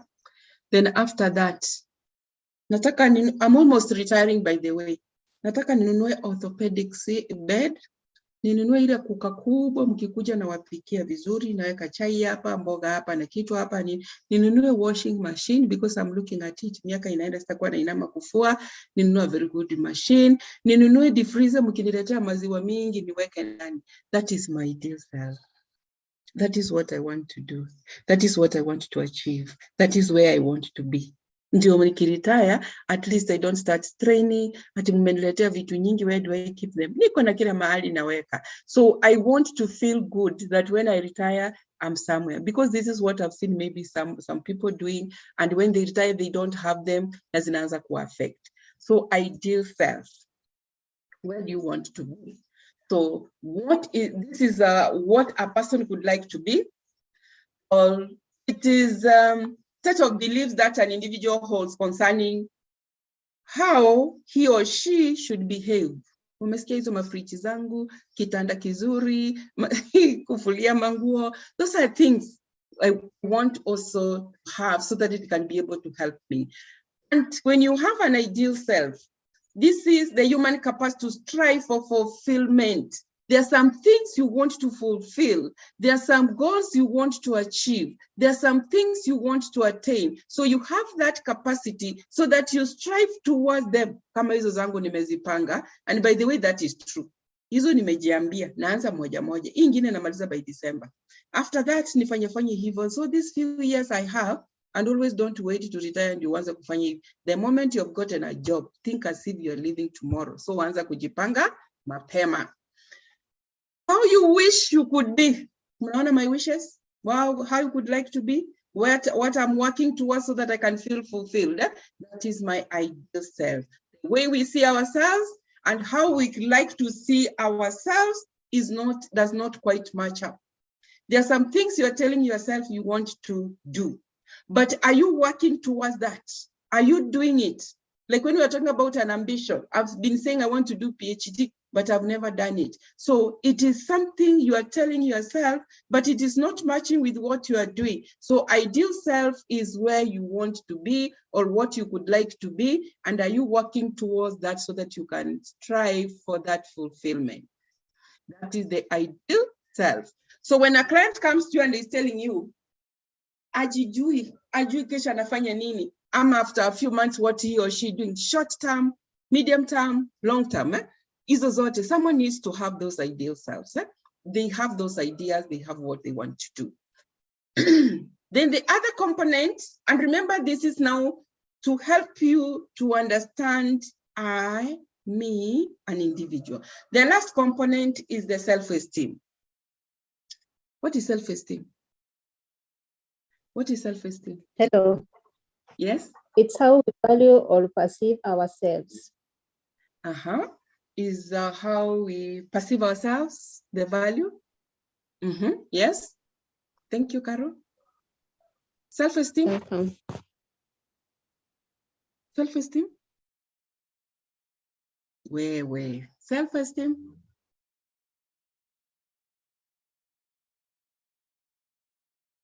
Wanja, self-esteem? Wanja yuko? Self-esteem? Yes? It's how you value your self-worth. How you value yourself. Yes? Thank you. By the way, have you ever bought yourself gifts? No, let me ask this way. Have you ever bought people gifts? Najua mimi hamjaninunulia, but I'm asking, have you ever bought people gifts or someone a gift? Yes. Waliwaitisha? No. So you felt like you need to buy for them, eh? When did you last buy yourself a gift? So when did you last buy yourself a gift? Na hukununua kiatu kwa sababu ilikuwa imezeeka, ama rain season is coming, you kanunua, ama ulikuwa unataka imachi na nguo fulani. But when have you ever bought yourself a gift or you treated yourself well? Nasikia siku hizi youths wanasema, digitals wanasema ulijispoil. When is this? Just be very genuine. 2 weeks ago, I spoiled myself. I closed my eyes and myself. Someone is saying? 2 weeks ago. 2 weeks ago? Yes, wow, Linda, that's good. I bought myself a gift. Mimi nasema hakuna. Ati? On my side, hakuna. Hakuna. Always for others. Always I do for others, not for myself. Na wacha kuitisha, lakini unang'ang'ana kubeba, si ndio? Kweli. Na wengine, kuna wengine ulijitreat. Hii ni wakati gani? Which month are we? November? So hakuna ma school fees. Do you know, at times we don't care about ourselves. We are so much caring about other people. Do you know you can call me, we take a soda, na tupande hapo Hilton. Yani mimi na retire, na sijawahi kaa Hilton nikunywa hata soda. So you can even sit there, you buy a kasoda ujisikie uko sawa. Ukunywa pole pole even for 1 hour, chupa moja ya soda. But we like caring about other people. We want to make other people to feel good, but we always forget ourselves. And we keep on complaining at watu hawanipendi. If you don't love yourself, how do you expect other people to love you? You don't appreciate yourself. You want to be appreciated by the others. And that is why we say, when you feel like your self-esteem is so low, treat yourself, appreciate yourself. Even if it's at that workplace, they are not appreciating what you have done. You have not been able to achieve your targets. And you know you tried. Just tell yourself, me, I tried. But next time, maybe I need to work on it. So when you pin yourself down and other people are pinning you down, what do you expect? So you are the one to start loving yourself before other people love you. Even if your spouse is complaining about you, the way you are not organized, the way you are disorganized, so una confirm to that it is true. Tell yourself, no, I think I'm doing well, but I need to improve on it. And I've tried my best. You know, you appreciate yourself. Don't also pin yourself down and you expect to be loved. So when we talk about self-esteem, and this is where you find someone telling you maybe in the morning, oh, how you look good. In fact, there's a time, sometimes back, I was going to work. Nikitembea hapo Grand Riches. Asubuhi saa moja na nusu hivi. Someone I don't know, he just walked by and told me, oh, you are looking beautiful. Well, do you know hiyo siku kaa chini kwa ofisi? I was walking from one office to another. What did that person see in me? I felt natembea kwa hewa. Don't start justifying hapana. Najua hii ni mitumba. Wachana na mitumba yako. You have dressed and you are good. Appreciate it and take it positively. So the feedbacks you are being given, even the way you tell yourself, it's also going to boost your self-esteem. So self-esteem, it describes a person's overall sense of self-worth or the personal value. Suppose you were to go to the market today. How much do you think you're worth? How much do you think you're worth? Na msiniambie priceless. How much do you think? Because hakuna kitu naendanga kwa soko imeandikwa priceless. See, every item, it has its own prices. Eh? So if you're going to tag your price, your value low, you'll be low. If you're going to tag your price to be high, you're going to be high. That is why we are saying that it has to start with you, your self-worth. How much you appreciate, how much you like yourself. It involves a variety of beliefs about yourself. The way, what is this? How do you believe about yourself? Ati hii ni mtumba. Who is this? Winnie. Winnie, what is your story? So it involves a variety of beliefs about self. What is your belief? How do you evaluate yourself? That is what we want to see here.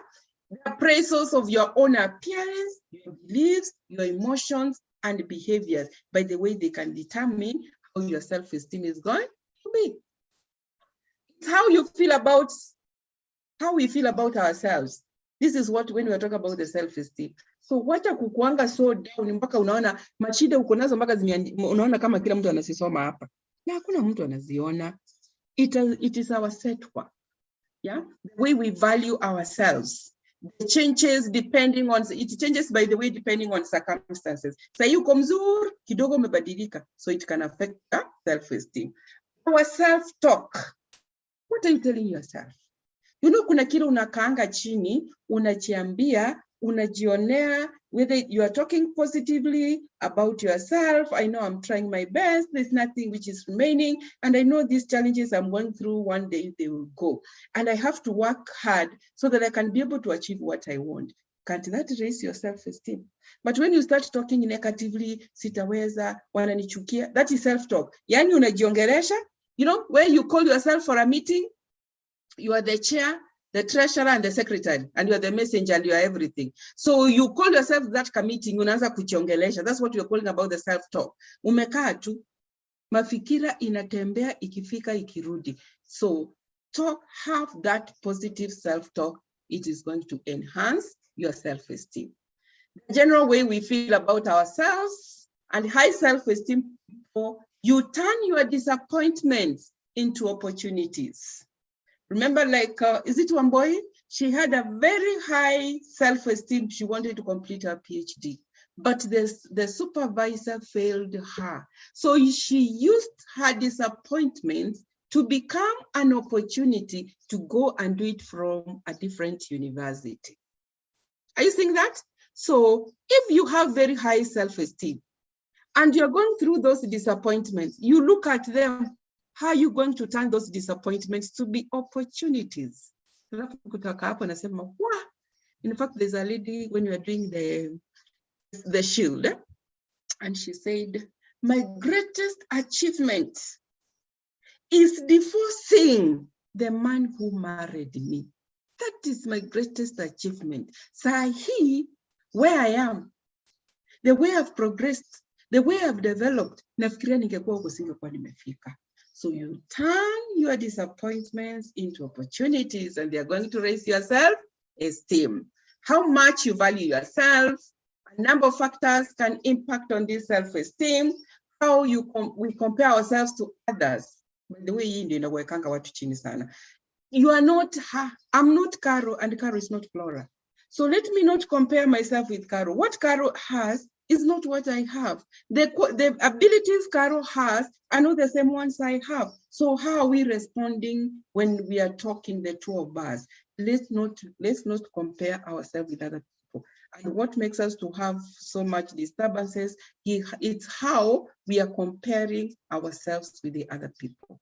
Okay? We can compare ourselves to others and find ourselves lacking. It can have a negative impact on our self-esteem. So let's not start comparing ourselves. So tuziua self-esteem tuko nayo. Like I want us to look at if we have a positive self-esteem or a negative self-esteem. Look at this signs of health and low self-esteem. When you have a healthy self-esteem, when you have that positive attitude, when someone talks to you, are you saying the way this person yamesimama hapa, able to say no, hiyo sitafanya. Sahi tumechoka tutasoma. Sahi I have an appointment. Excuse me, we can't see. You can't see? You can't see writings. Yeah. What are you seeing? Nothing. But disappear. Ata sahi? Oh, no. We were there. Yes. That's your fact. Aya. Na hiyo? No, we can see. In actual fact, yeah. Mumeiona hiyo?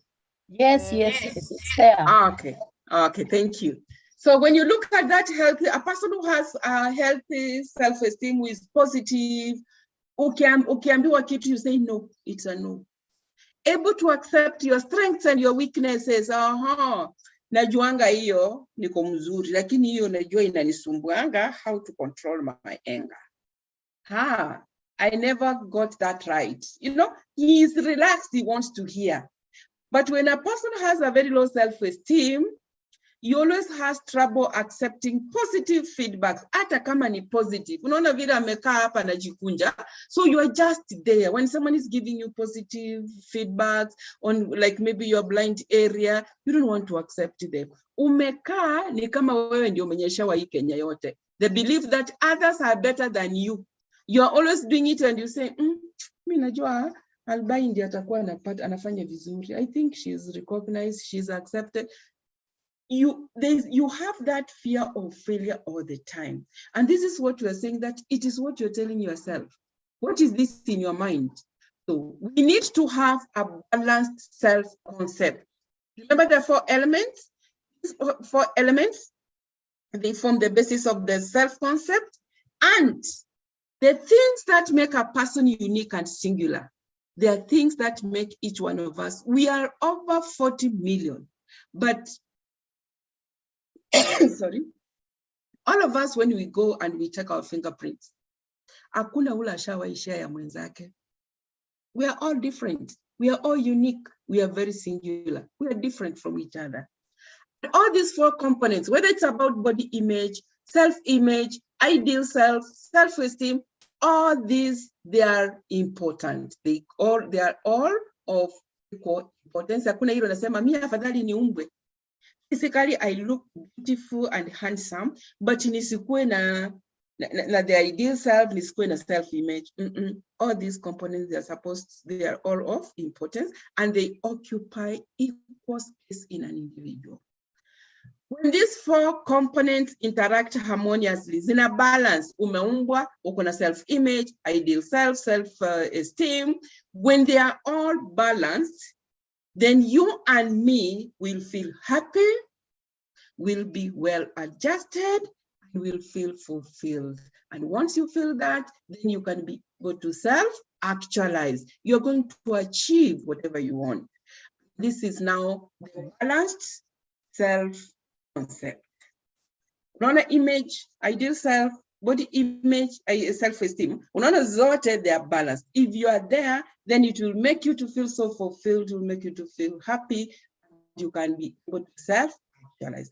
But when these 4 elements are not interacting harmoniously, then the person will feel so insecure. You'll be so uncertain. You lack that self-direction. It will be very difficult for one or for you to be able to self-actualize. You cannot. If one element of this self-concept is affected, whether it is about the body image, if body image is affected, it affects the self-esteem. If the ideal self is affected, it affects the self-esteem. So if one component or one element of this self-concept is affected, then the self-concept of a person is also affected. Look at this one. This one, it is the self-concept which is unbalanced. So neno ingine ilikuwa equal. But now here, I was just trying to draw, I try to explain, unaona body image, maybe umeumbwa vizuri, kila kitu iko sawa. Yani kuna wale wengine tuliumbwa, mpaka kuuliza haki Mungu, ulikuwa umechoka ukaniachia kwa njia. Ama pengine si kuongezwa rangi, ama si kuongezewa nyuma, ama niliongezewa nyuma na si kutengenezwa yote. So you find that you are not, you tell yourself you're not complete, but huyu ni kama her body image is good. Yani ndio mnitanga figure 8. Then the ideal self, about where they could like to be, whom they could like to be, what they want to achieve, are equal. And you find that their self-image, they're the people maybe who are hardworking, who are polite, who are humbled, their self-esteem maybe equal high because of their body image. We are all different. So this is the person we said you feel so insecure. When you unasema maybe it's about what? Ndio tuende pamoja. Ati yani Mungu ulikuwa ulichokea kwa njia ukiniumba. Si ndio wengine wanasema si kuongezwa rangi ya kutosha ndio watu wanajipreach ama si kuwekewa kanywele ndio tunaongeza nywele nyingine juu. Si ndio? So kuna vitu zingine haziko complete and you can't complain. You need to accept the way you are and you say hapo ndio niliumbwa hivyo, kama niliwekwa mfupi niwekwa mrefu, that is God's plan, but kwenda around, it's my choice. Sio? Amen. There's something Amen to that. You accept it and you tell God, thank you. Yeah. So when you're talking about these elements, we have what the public says, we have what you know and the others don't know, we have what is in the hidden, and you don't know and the other people don't know about it. Like when you look at these 3 domains, the public, the information which is in the public domain, it is what is known to you and it's known to others. And the information which is here, you don't have control over it. And the information which is here, when you hear people talking about it, it doesn't make you to feel vulnerable. It is an open information. That's why I said, when someone is giving you feedback about your body image, there's that you are telling yourself, and there's what the others are talking about, like the client I was talking about who was being told, kwani uko na HIV? Umekonda aje? Na hizo zote amepimwa hakuna. Ama umekonda, nitakununulia present. Hawajui ni mtu anaumwa. So there are those things which you don't have control over. The information which is in the private domain is that information which is known to you and a few whom you have chosen to admit to this domain. Kuna tule tu habari, unaambianga a few friends. Unaangalia hivi, unasema hii nitaongea na Winnie. Aki Winnie lakini nikimwambia akona mdomo. Ama ataenda kuambia Karo. Ama ataenda kuambia Wamboi. You see, but you keep it to yourself and you choose whom you're admitting here. And then we find some information which is in the hidden. Under the hidden, this information is like you are not aware about it and I'm not aware about it. Or they might be those talents which you have and you have not discovered them. Or those painful experiences which you have gone through, which you have repressed here. This is the domains we are talking about. So you find, I want now to incorporate the two.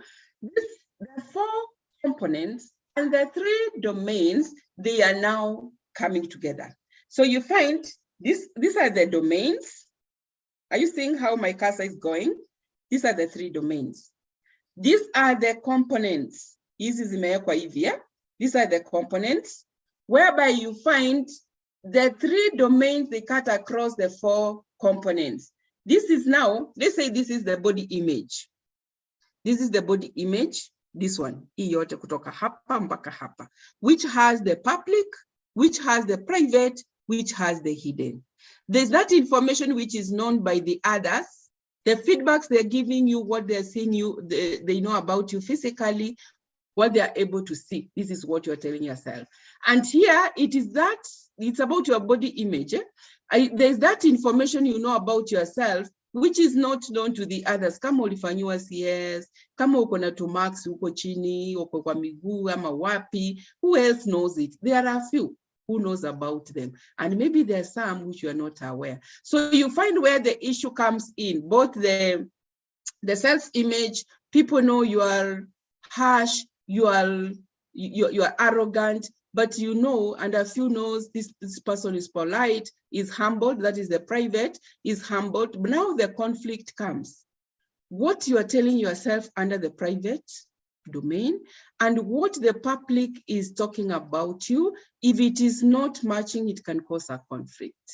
And that is why we want all of us, we try to share, like what we did in the Johari's window. You reduce, you discover what is in the hidden, you talk about it, it comes to the private.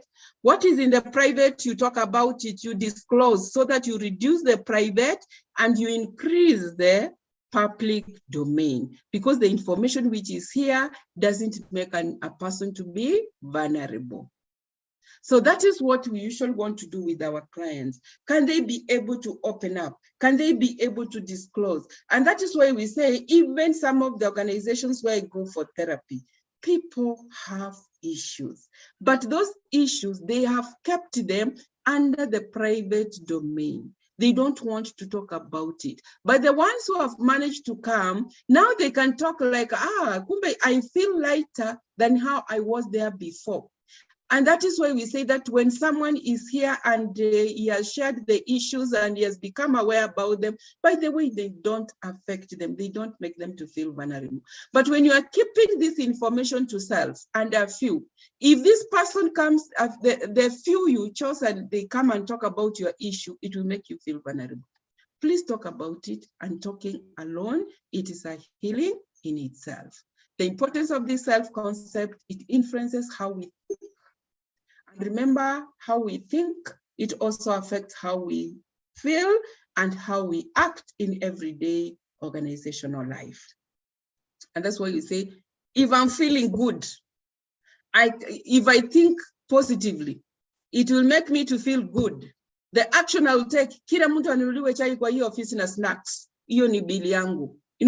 But if you're thinking negatively, you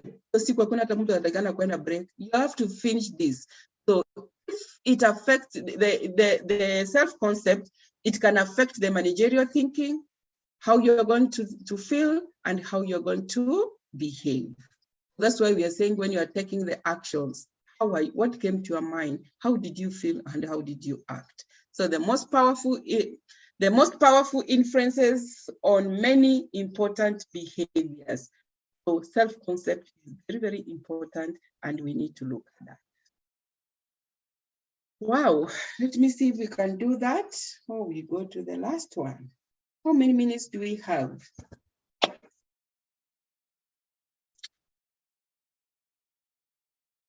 Any question up to there? And those are the things we do, like you can use these concepts, you can use these models to counsel a person, to gather some information from this person or from this client. And remember, yours is just to throw one question and you let them talk. Let them talk. Can I give one exercise? Then from there, we look at the common challenges. So tutaenda very fast. Any question up to there before I give this exercise? Na hii utaandika mahali ndio munipatie feedback in a very few minutes. Any question up to there?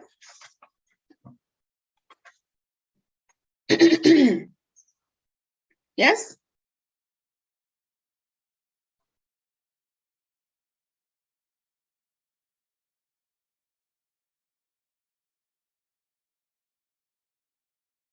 Aki kunyamaza nayo. Mumeboeka? Hello? I have a question. Okay. Can I give you this exercise and you give me the feedback very fast within 5 minutes to malize? Someone has a question. Someone has a question. Okay, please ask. I have a question. I'm not sure if it's applicable here, but there's, especially for HR, well, maybe someone else can confirm, but especially for HR, sometimes when you're counseling a person and you want to share a story that relates to them, there's usually that feeling where you feel as HR, sometimes you don't want to share too much of your life with everybody. But sometimes you're counseling a person and you want to share something that they can relate to, that can make them feel, not alone. But there's that feeling that you always feel you've shared too much, especially in good faith. But then you're like, okay, what if there's that feeling. I don't know how you deal with that. That you've probably shared too much. Yeah. Okay, who can respond to Winnie's concern? That's a very good question. Thank you, Winnie. Who can respond to her? When is too much, so much? Is it so much, or too much? Yes, who can respond to that? It's a good one. Na kuna mtu anaongeanga ni kama unashindwa, kwani alikuja kwako akakopi hiyo akaleza kukuambia. Very similar. Mbona unashindwa na wewe ndio mkubwa, you are talking about it. Achiro, karibu sana. Achiro, Faith. Hi, I just joined. I was struggling to join. Oh, pole, karibu. Yeah, karibu. I just joined. It's Thank okay. you so much. Okay. Ni vile sijakuona ndio nasikia na kuita. Yes, how do you respond to Winnie's concern? Gordon? Assist Winnie.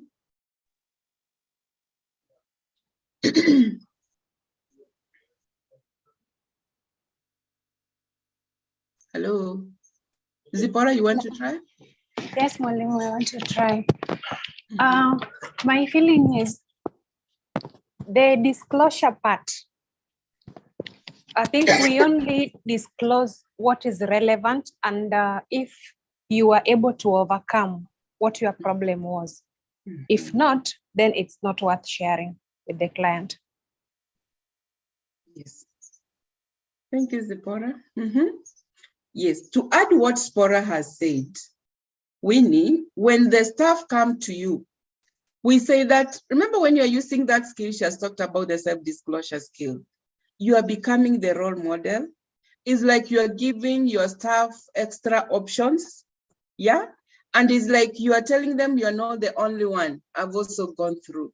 But if whatever your employee is sharing, and that issue, as much as it is similar to what you're going through, but it is not resolved, kindly don't talk about it. Because it's going to make you vulnerable. It's going to affect you emotionally, because clients don't have an obligation to maintain that confidentiality. Kwa hivyo nyamaza nayo. And even if you share, and you share next time, it is okay. So that when people talk about it, it will not like affect you. Like I found one student now calling me, like, Florence, you are talking in class. Aki, ni kama hiyo shida yako, ni kama uliitoa kwangu ukajiwekea ukaiongelelea. You see, I didn't know, but I was talking of what I went through and how I worked on it and how it has helped me. And as I'm talking about it, it can help someone else. But even if I hear people talking about it, it will not affect me. So the much you are talking about, you might share too much. You are becoming open. You are talking about it. People will just be like, she's senior, she's what, she has gone through and she managed. So I'll not be the only one. But if you are feeling like they are going to talk about it and it will affect you, please don't talk about it. You use the self-disclosure skill, the one which is relevant, the one which you have resolved, the one which you are telling your client that I'm here, you can still do. It's kind of you're telling them you can do what I did. Okay? Here comes a story. Okay. Win, is that okay? Okay. Someone is asking a question? Yes, it is. Thank you. Okay. Someone is asking a question? Yes, Zipporah here. What we usually do as the HRs, is it more of advising and not counseling, right? Because for counselors, I think everybody has to be a professional in that field. So for the HR part, is only the advice you can give. Okay. Remember, we looked at what advice is. We looked at what counseling is. We looked at when you need to give information. Those are other helping activities in counseling. So, and I say, you as HRs, you might not be professional counselors, but you're going to apply the counseling skills. These counseling skills, each one of us, we need to possess them so that they can be able to improve that communication. Like if I can just come and you give me that hearing, you listen to me, you be there for me, you attend to me, yeah? You try to imagine what I'm also going through by you using those core conditions. Do you know you have already helped me? You apply the skills, you try to put them like you want to really understand what the issue the client is sharing. But remember, we said counseling becomes counseling. It becomes professional when you enter into a contract. But you use, generally, we need all the time when we are talking with our clients, we apply those counseling skills. Give a listening ear, observe your client, try to get to know what exactly is the issue, see how you can be able to make them to understand that you are really trying to imagine what they are going through, try to accept them the way they are, be genuine to them. So we need to be applying these skills, but it comes a time when you need to give information, when you need to guide your staff. Like when you are telling them this is what needs to be done under this performance, you give them the information. What are your targets? What do you need to do? How are you going to achieve them? Who is going to be in charge? You guide them. So you have to know, when are you guiding? When are you giving information? When do you want to use these counseling skills? When exactly do we need to have a professional counseling session with these clients? But skills. Hata mtu tu wa kukusikiza mpaka unasemanga aki. So you aende tu akasome 1 hour counseling. Ajue that we have skills whereby when someone comes to your office and he or she is talking to you, kama ulikuwa unasoma gazeti, weka kando. Just listen to me. Just that listening. You know, that's a skill and it's a powerful skill. I'm here available for you. How can I help you? How do you want me to assist me? What can I do for you so that you can feel that you have been helped? Remember, that's a skill. You're using the questioning skill so that you help this client. Zipporah, are you somewhere or I'm confusing you more? Not at all, I'm okay. Thank you. So please just apply those skills wherever you are. Iwe kwako, iwe nyumbani, iwe kanisani, iwe shule. You've gone for visiting, someone is here talking, parapara. Use the silent skill, listen to these people. Give them their space, the ones who want to talk. The ones who wenye wako na hasira, wazazi wamekuja, give them their space, let them vent out their anger by that talking. Then from there, you can be able to see how to address it. Apply those skills. Thank you. Mwalimu, I have a question. Yes. At the HR point of view, assuming that the HR, you have never experienced such a thing, you'd like to Which use thing, Taro? Okay, the same experience. Okay, or issue, yes. Yes, the same issue. Yes. Can you use someone else's example without disclosing their identity? Who can respond to Carol? That's a very good question, Carol. Thank you. Okay. Who can respond to Carol? Someone has come. Na Flora alikuwa amekuja. Na issues zimekaa ni kama photocopy. What? Faith, you have come.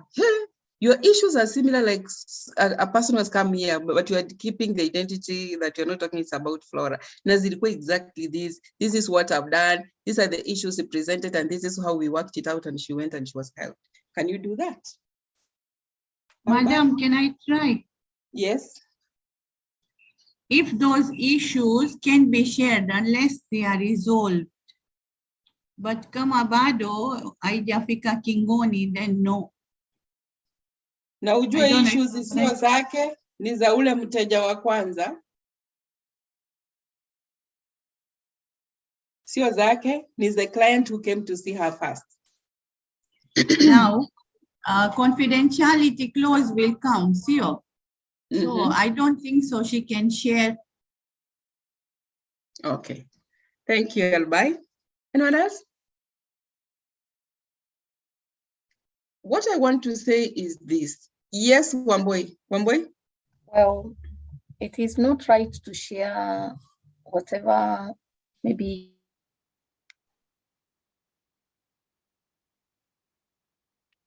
Wamboi amepotea. Can you hear her? Hello? No, she's not talking. Okay. Amepotea. Wamboi? Okay. Someone wants to, Wamboi, can you hear me? Carol, you want to say something? No. Okay. Maybe as she comes back, nafikiria ni neti iko shida, as she comes back. What I want to say, when a client comes, na umedeal, let's say it is Bora who came to you, umemalizana na yeye, then Caroline comes with similar issues. Please, remember we said all clients are unique and they are very singular.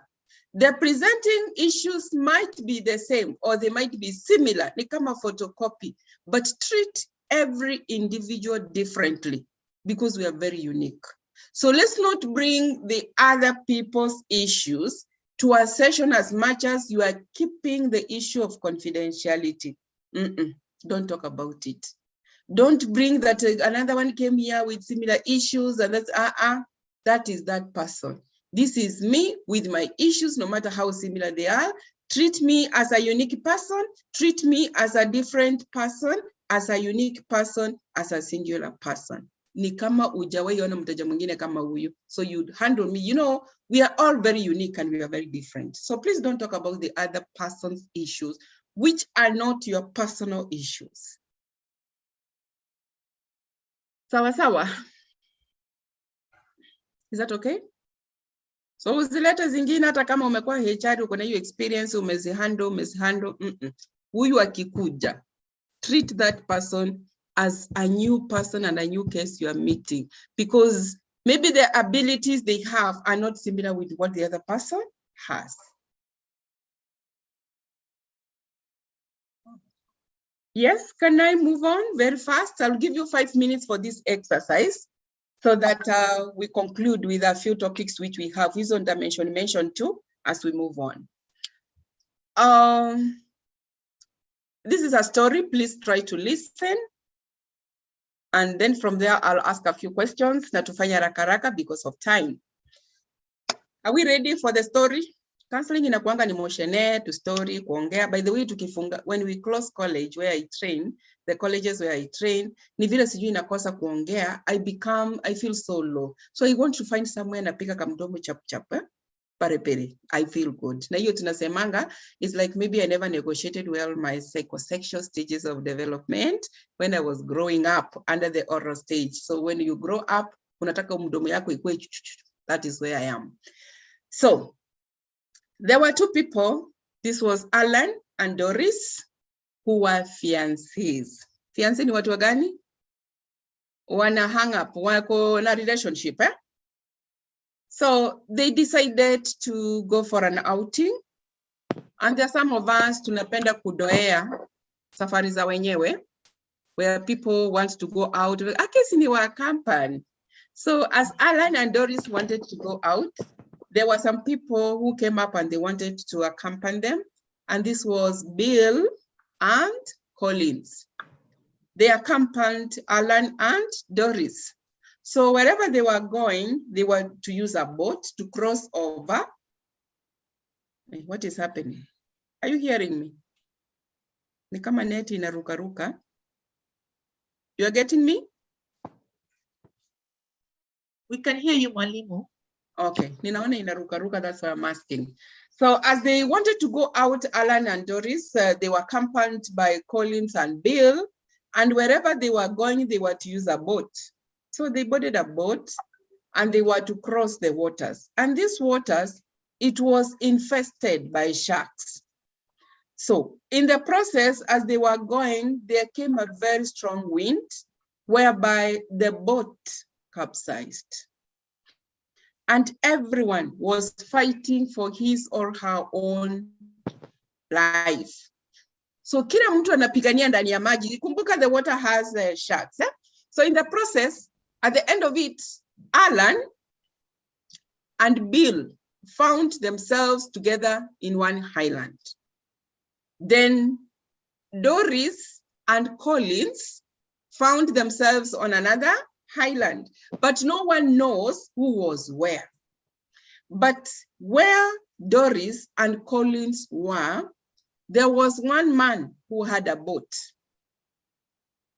Mnasikia kukamoshene ama nimewapoteza?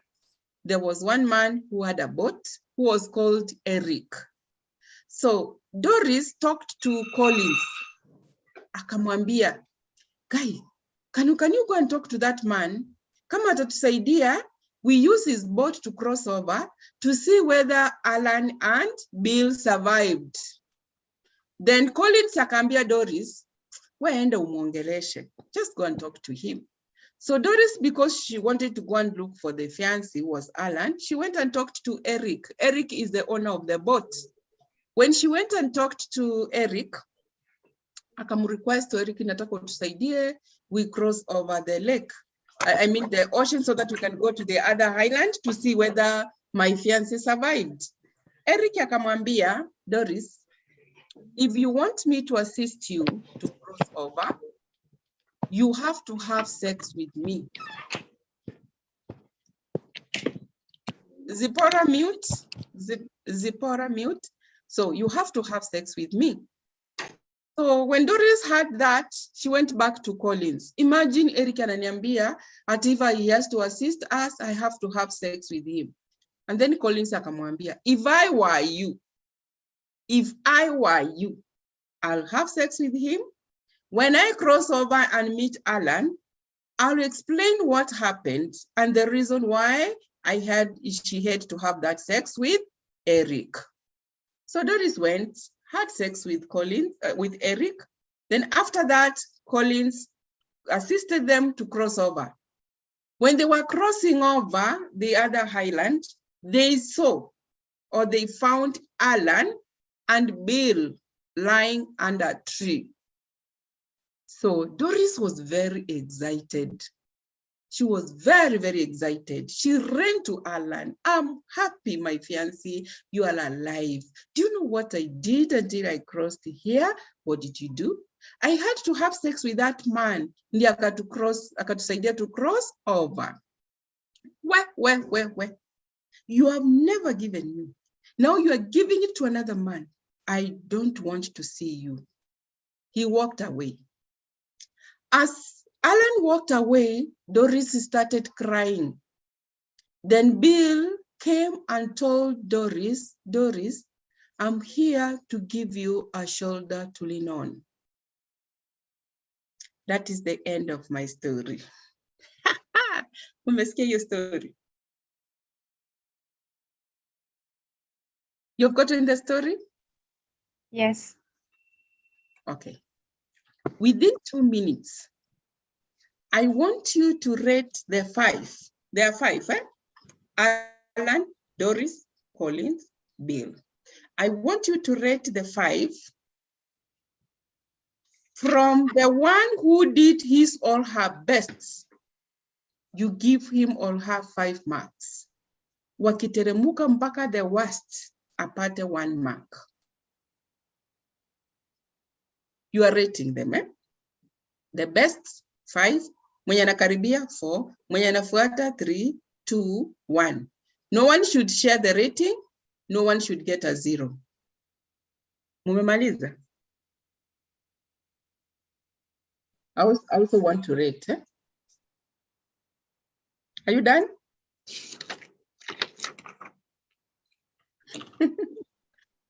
Mwenye alisema musuri.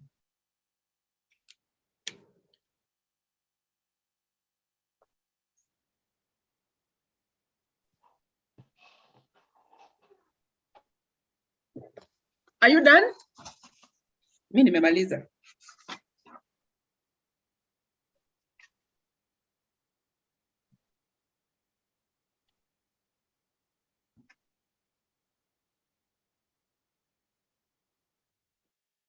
Hey people, mumemaliza?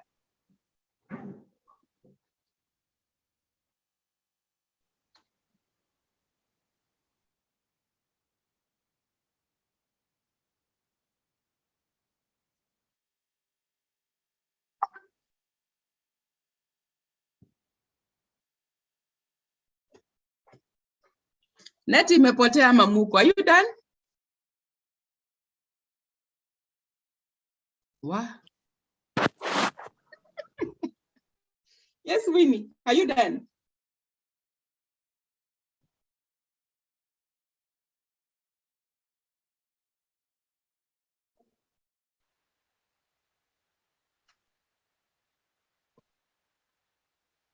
Yes, Linda. Are you done? I'm done, but I'm only able to rate the owner of the boat. Wote wako watano, kila mtu apate maki yake, because you are going to give me the ratings very fast. Kila mtu apate mark and then you will tell me, Linda aniambie Doris nimempatia hii, Alan hii, Collins hii, Bill hii, na Eric hii. Then we go to Faith, then we go to Albai, then we go to Wamboi, all those ones. Kila mtu atupatie rating yake. And that's according to you. Sitaki explanation, but you give me the rating. Haya. Nani amemaliza anipatie? Kwani ni exam? For You are done? Yes. Yes.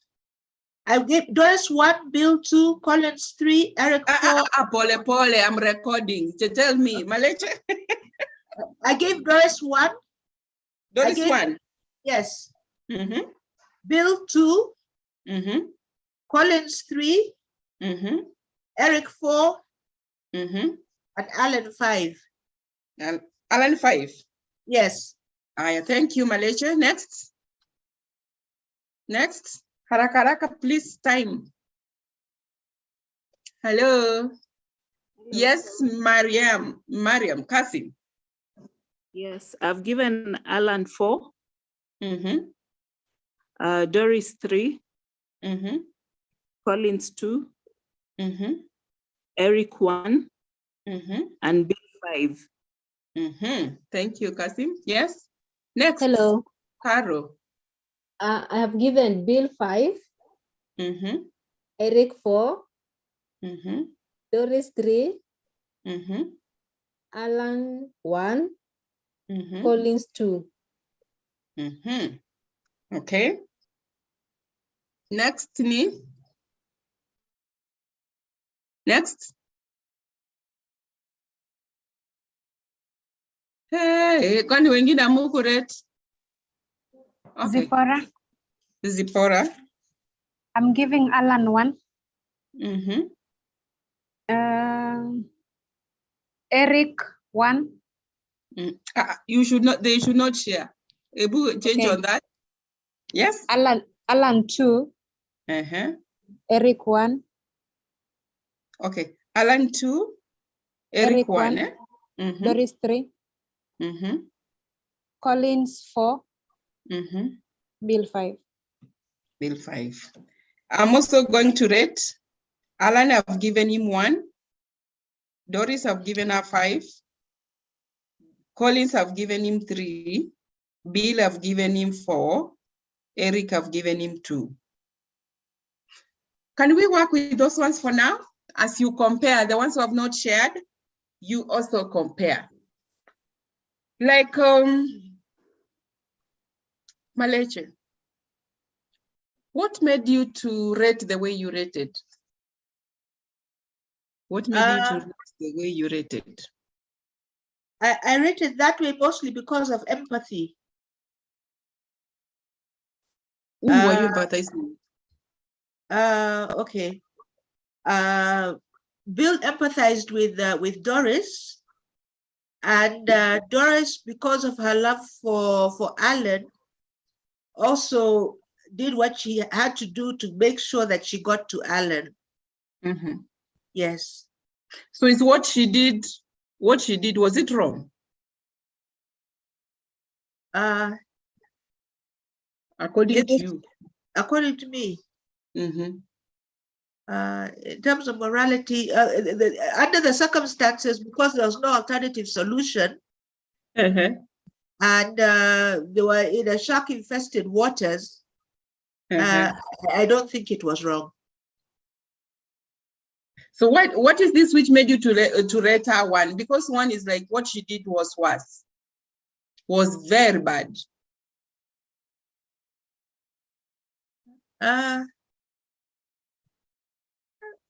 It depends on how one No, this is Maleche. Maleche, now it is depending on you. And this is the story you have heard. Yes. Baka Eric ukampatia ine. Kwa nini? What made you to rate Eric 4 and you gave Doris 1?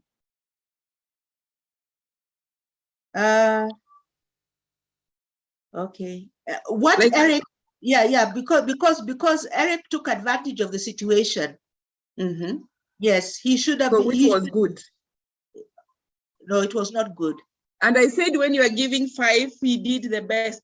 Mwenye anafuata Eric, according to you, kuitisha mizigo na kupewa, it was okay for you. Oh, okay. So I did it the other way around. I took 1 as the best and 5 as the worst. No. I said 5 is the best. 1 is the worst. Oh, okay. Can I share mine? Then from there you can also be able to pick. Thank you so much, Maleche, as you adjust on that.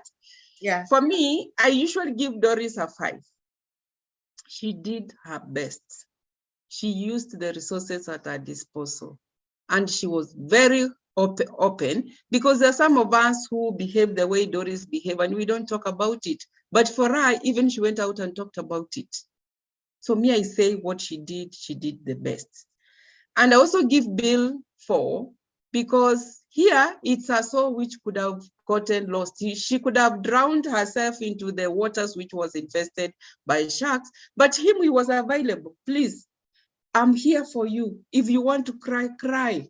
So he never took an advantage, but he saved her life. When I look at Collins, for him, he took advantage. And he said, if I were you, but I'm not you, I'll do this. If it works, I'll be able to talk about it. So it's like he used Doris as a stepping stone, because at he wanted to come out of that island. So if you are ready to be used, you'll be used. If you're not going to have a stand, you are going to have a stand. And that is an opportunity which Collins had, and he made use of it. I also gave Eric 2, because he never stole. He never forced anyone. He just proposed. If you want me to assist you, nipatie. He didn't ask money. Pesa shaziona. That's what he was missing. And it even says when he knocked the door, it will be open for you. Ask and it will be given. So he asked. na akapewa. So what wrong did he do? Na yeye akapeana service. He never refused to escort them after Doris did what they agreed. Alan, for me, is the worst. What kind of a man is he? He's lying under a tree, expecting a lady to look for her, na anakosa ku complain that you never. He was lying under a tree. There's nothing he was doing. He was not even trying. So I guess what he did was so bad. That is my evaluation. Yes. Let's have one more. Then we move on. Like, let me pick on who. Caro. Caro, you gave Eric 4, Bill 5, Collins 2, Alan 1, Doris 3. What made you to rate the way you rated? Hello. Yes. I rated Bill because he tried to give a shoulder to lean on to Doris. And Eric, I rated him 4 because he tried to help the two people to cross over to the other side so that they can meet with their friends. Then I rated Doris as 3. She was very compassionate, and she was very compassionate with herself. She wanted to make sure that she's going to see his fiancé.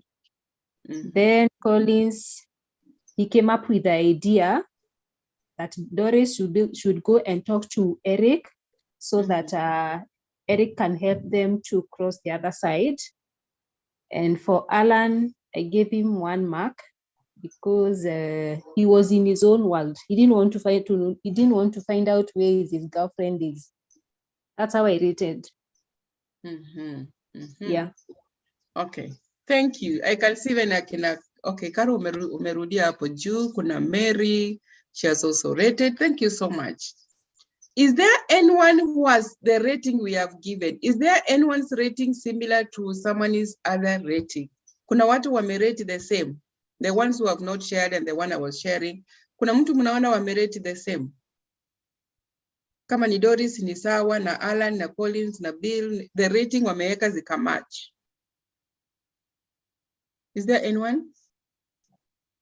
What I want to, okay, what was or what is guiding us when we are looking at this exercise? When you are saying what Eric did, what Bill did, it was this, what is guiding you to come up with your evaluation or your rating? Nini na kuguide? Nini na kuongeza? Like you had me saying, what a kind of man is that? He's lying down na mwanamke ndiye anashughulika. So what is guiding me? Yes? Hello? Yes. What would guide me is the effort made towards achieving the objective.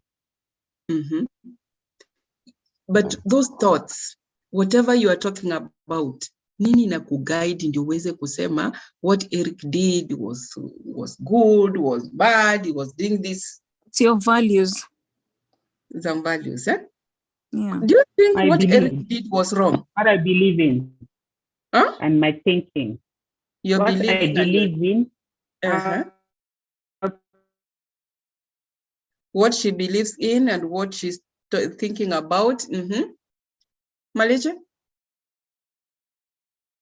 What is guiding you? Ati Doris alifanya vibaya, ama Doris alifanya vizuri, ama Eric alifanya mbaya, mpaka kuna mtu amempatia, like Kasim was given Eric 1.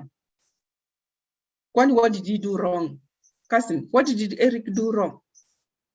He took advantage of the situation. He was not willing to assist without giving conditions. Wewe, kwani kuna kitu ya bure? Kuna ya bure? Na ujue ni kazi uko hapo kwa Highland na ukame imekuwa kama sasa hivi this economy. Kuna kitu ya bure? Hiyo ukame ni kwa chakula. Hiyo si lazima angepewa. Okay, let me not go there. Hiyo tutasoma siku tutafanya sexuality. Ndio mjue hiyo ndio ukame mbaya hata kushinda ya chakula. Okay, thank you so much. what I want to say, this is a value exercise, like what you have seen maybe being written there, that values, we have our values. Like what some of us, when we are rating Doris, nimeona wengi wamempatia 333. So like what she did maybe was not right. And someone can say, you know, it's not right. That is the temple of God. So it's like what she did was wrong. There are some who say, you see, it's not right. She could have remained faithful. Like what Kasim has also given Alan 4 marks. Like maybe Alan was still waiting for her. Amekaa tu na nangoja. So you look at maybe what the way we were brought up, the values which have been imparted to us, whatever we learned when we were growing up in school, or in our churches, or in our mosques, or wherever we are, the information which we are being given. This is what makes us to determine how we are going to rate spiritually. Maybe from the legal perspective, from the or the experience you have, like that was not the only one. Angesaidia tu. Hiyo from, I think it's from religious perspective. Kuna wakati unapeana, unatakikana kusaidiana, sio lazima upewe. So we make different ratings depending on our different values. So if you are in your office and Doris comes to you and she explains to you what she did, ungemwambia aje? No, Doris, ukapeana mizigo ya Alan. That was very, very wrong. Wrong according to who? Wrong according to your own values. And that is why we say, even when those employees come to us and they are sharing their issues, now when you go back to your own values, you start judging them, you start rating them, you start condemning them, because now you're putting your values at the figure and ground, and you're putting their own values like they're not in existence. Remember, each individual or each one of us, we have our own values. That's why I was saying, if we had enough time, tungeweka hii kwa screen, we share, you look at how we rate, and you find that at times we can rate the same way, that you give the same ratings. But when it comes to explanations, they differ. You give different reasons what made you to rate the way you rated. Why? Because we have different reasons or different values or different beliefs, which is making us to come up with that rating. So when employees come to us and they're sharing their experiences or their circumstances, please don't work with your own values. Respect the client's values, work with the issues they are sharing with you, regardless the values you have. Because these values, as much as we say that we should not influence our clients because of our values, because of our beliefs, kuna sengine when you're asking questions, kind of, they try to. But always put your values at the back of your mind and work with that employee or with that staff with their own values. The same way you have your own values, that employee or that individual, they too have their own values. So let's not say that what a person has done, always it's wrong. And it's wrong when you are gauging it or rating it depending on your values. So let's respect people. We are all different. We are all unique. Work with them, work with their beliefs, work with their values so that you'll be able to assist them. Let's not influence the other people's values so that they change, they do things our way. Any question on values? I felt we talk about it because you find when you're going to talk about some of these issues, that is wrong, you should not have done. Not wrong according, it's wrong according to who? And that is why we say, put your issues at the back of your mind and work with the client's issues as they are presented to you. Ukimalizana, fungulia, client aende, zile zako ulikuwa umefungia, fungulia, usukuje utembee nazo. So you respect me, you accept me, you work with me with the way I am. Someone has written here, who is this? Lucy. Is that Lucy? Eric took advantage. Yes, he is not ethical. Yes, Lucy, what are you saying here? Can you share with us before we move to something else? Yes. I'm trying to read. Sorry. Sorry? That's one boy who have written that. I was saying that. Yeah. Eric was not ethical at all because he took advantage and asked for the most expensive thing from Doris. So he took advantage. That's not the way we are supposed to solve things, yeah? So that was very monopolist. You take advantage when you find it, you get use of it. If you when you're a monopolist, you take advantage. Uwezi jua kesho kama utapata competitors. So you also look at what you are missing. Okay, but that is according to that person, eh? So we unaona ni vibaya, but according to who? So that's what I wanted to look at. Thank you so much, Wamboi. Thank you. Oh, na hapa ni vile tulisema unaitwa Lucy, but this is Wamboi. Thank you so much, Wamboi. Na ulipotea when you are sharing, but I know it's because of this. I had a problem with my Wi-Fi. Oh, okay, but welcome back. So I wish we had time, we could have gone deeper. So let's go very fast on, we have 2 minutes. Let me see what we can do, but this one's at least, it's now something we just need to work on. What are some of the common challenges the counselors face? Like us as counselors, when we are dealing with our clients, by the way, some of the challenges we face is caring for our own health. You know, you can be overwhelmed with the client's issues. And that is why we say, when you're helping clients, let's not sympathize. Let's not feel for the clients, because you're going to be overwhelmed and it's going to help to affect your health. But let's try to empathize with clients. Let's try to feel with the client so that we can be able to move on. The other challenge is setting aside judgments. Like we like judging our clients, blaming them, condemning them, or such like issues. I know that is a challenge which you go through, especially if you are letting your values to lead you. Then engaging reluctant clients. There are some clients who are shy, some clients who can, and some clients maybe who cannot be able to open up and talk. Where do you start from? Another challenge is maintaining the boundaries. Maybe you are dealing with a client, and this client, I'm just giving an example, they become emotional. Utasimama umuhag, utasimama umfanyie nini? What is this you can be able to do? That is a challenge. At times you really don't know the boundaries. And we need to be listening to our clients completely. That is actively listening to our clients' issues. But saingine, as you are listening, unajikuta umeenda to your own world. And that is why you said, as you are listening to what the client is sharing, unajua yeye anarusha tu, kumbe amekuguza mahali. Then at times you might find you have gone to your own world, you have left the client world. Instead of you listening to your client, you are listening to yourself.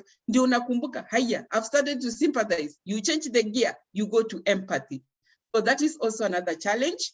And at times we can also become emotional. You know, someone is sharing, is so down, you don't know what to do, but badala ya ku continue to empathize, you get entangled with those emotional issues of the client. Unapotea ndani. And that is why we always say that always be keen, be alert. Anytime you find that you have started becoming emotional because of the client's issues, change the gear. Kama umeingia kwa matope, dirisha, rudi hapa, tumia the gear ya matope. And also to understand the body language and gestures.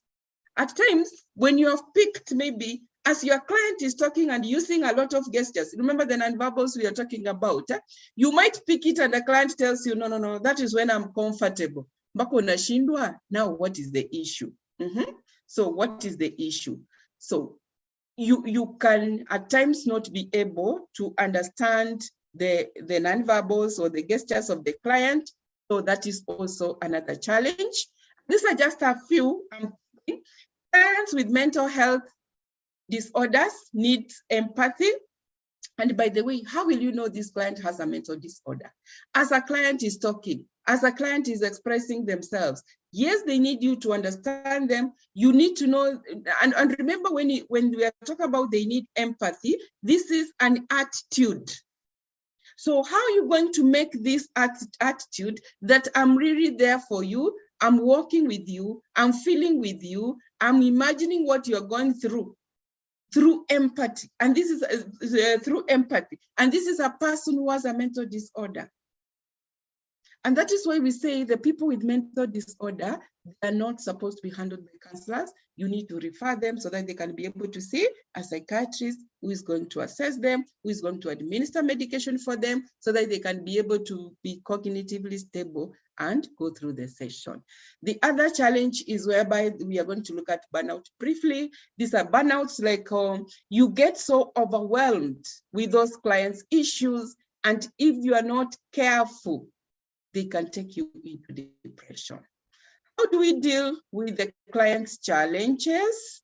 You can use the ethical guidelines, the ethical principles, if you have these challenges. Because at times we say, when we have these ethical guidelines, they give us a framework. When we are going to make decisions, we are going to come up with any interventions. We know what is supposed to guide us so that our clients don't sue us. You know, your client can sue you. They can take advantage of you and you can pay them dearly. So we have these ethical principles. These are now the ethical principles we are going to look at. So one of the ethical principles is beneficence. What is going to help you overcome the challenges you're going through? Always tell yourself, the beneficence, that you are here working to promote the welfare of the client. You are here acting for the best interest of your client. It is the client who is supposed to be benefit. So you have to have that adequate training. You have to have that adequate experience so that whatever you'll be doing with your client, you'll be able to do it professionally and you help your client.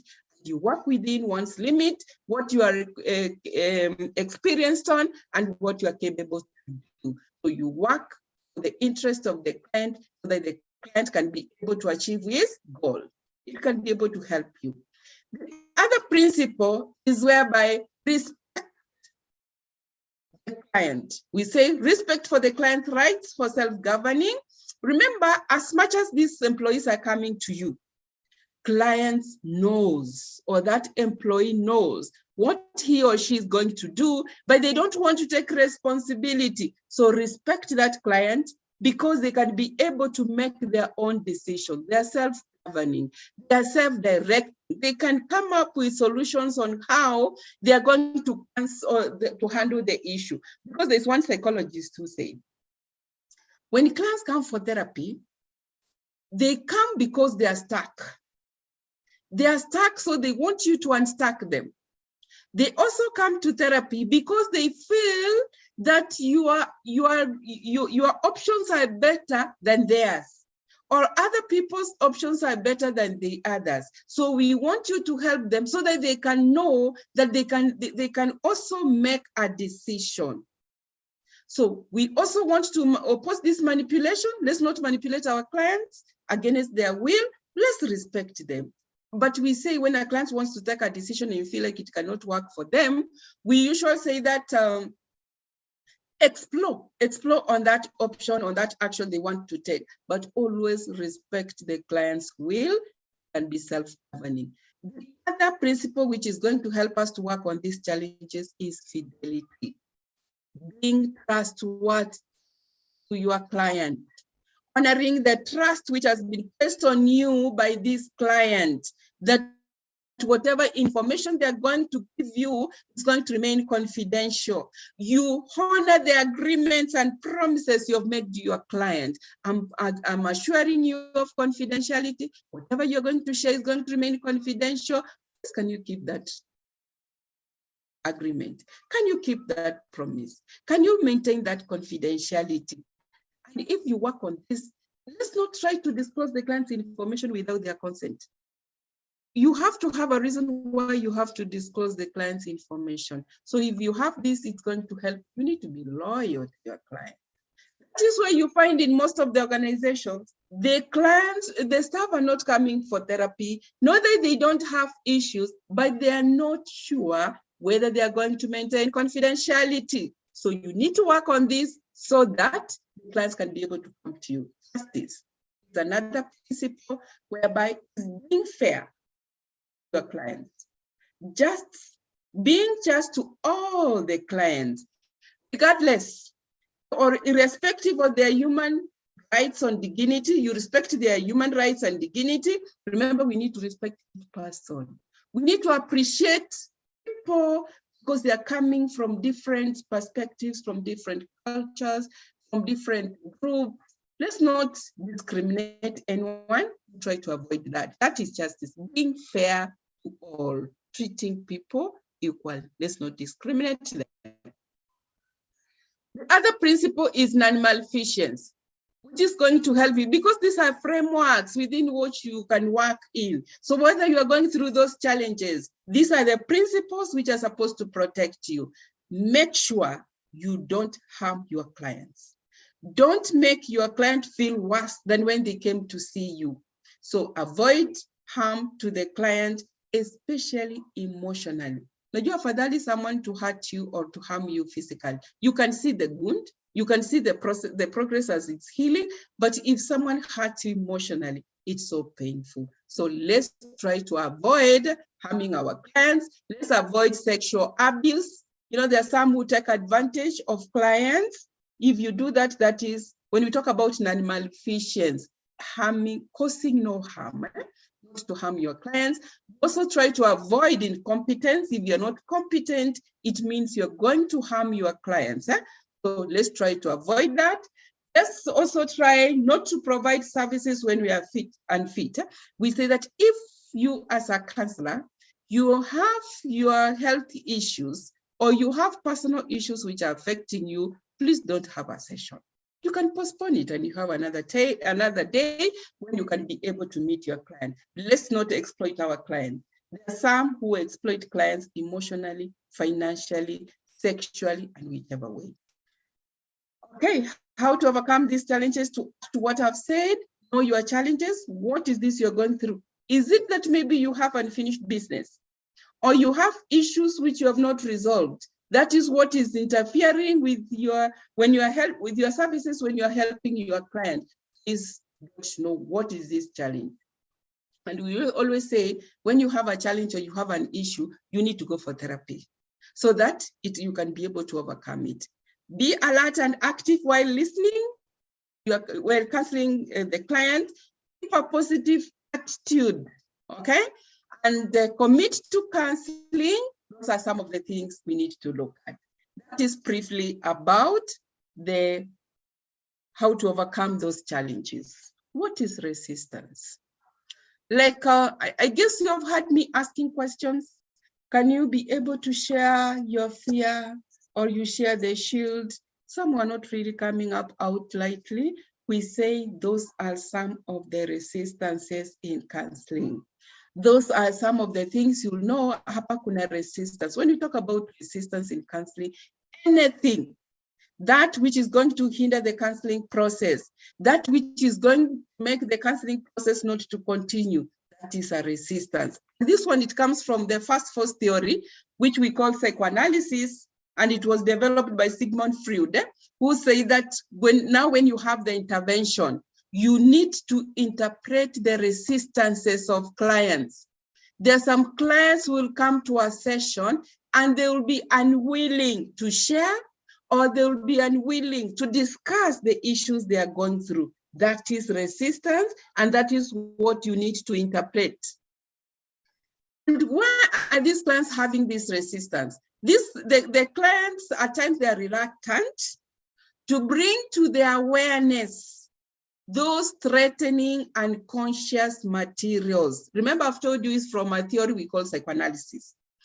When someone has issues and they're very painful or hurting issues or experience, or it's so embarrassing, what we do, you push them from your awareness. Utaki ukumbushe, oh, usinikumbushe, zimeenda wapi? You have repressed.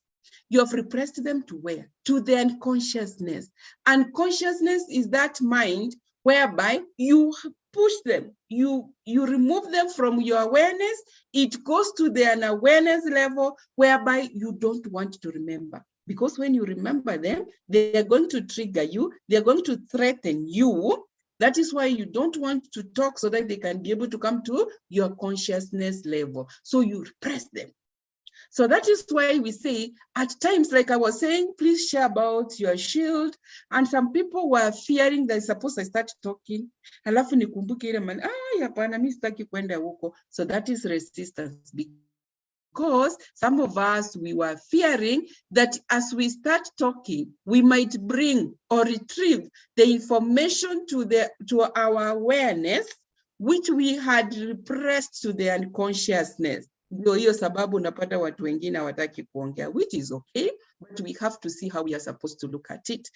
Progress of the therapy is low. Like you find that at times you might not progress in the session with your client because you might find, and this is what is going to lead you know, that here kuna shida. Here, the client is not willing to share. And the client maybe is not willing to go deeper and retrieve that information which they had repressed, which was so threatening. Some will start, if they are supposed to pay fee for the session, they might not pay that fee.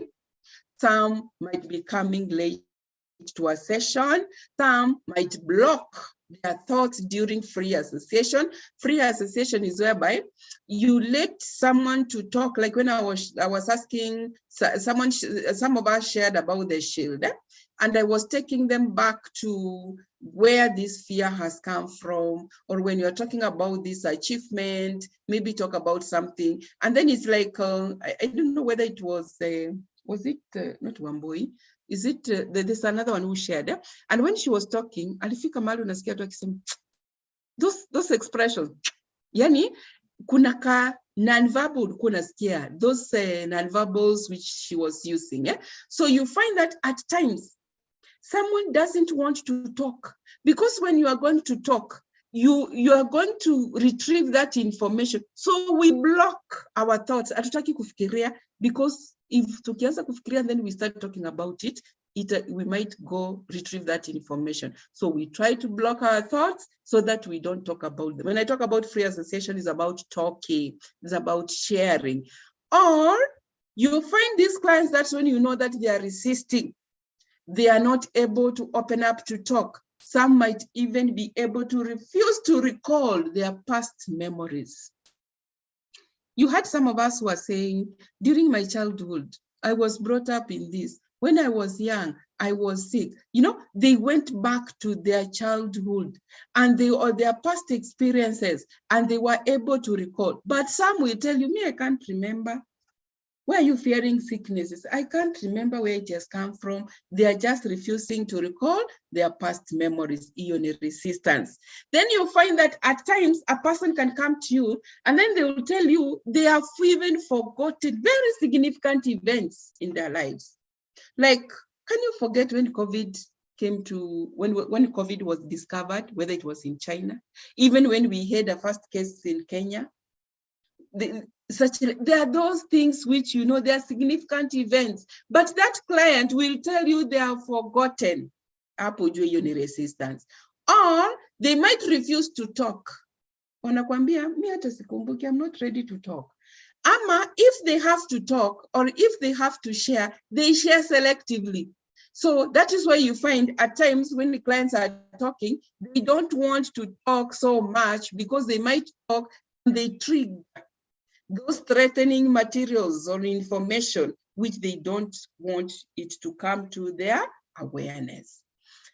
During that time of resistance, let's not be judgmental. Let's not blame our clients. Let us allow them address what makes them to be anxious, to have that fear, to have that phobia. Where is it coming from? What is this which is making them not feel comfortable to talk? You get it from your client, but let's not be judgmental. So I'm not judgmental for the ones who are not willing to share the shield, and I can use it and say it is because of time, but I know in one circumstances or the other, you might want people to talk, but they are not willing to talk. So these are some of the things you need to pick.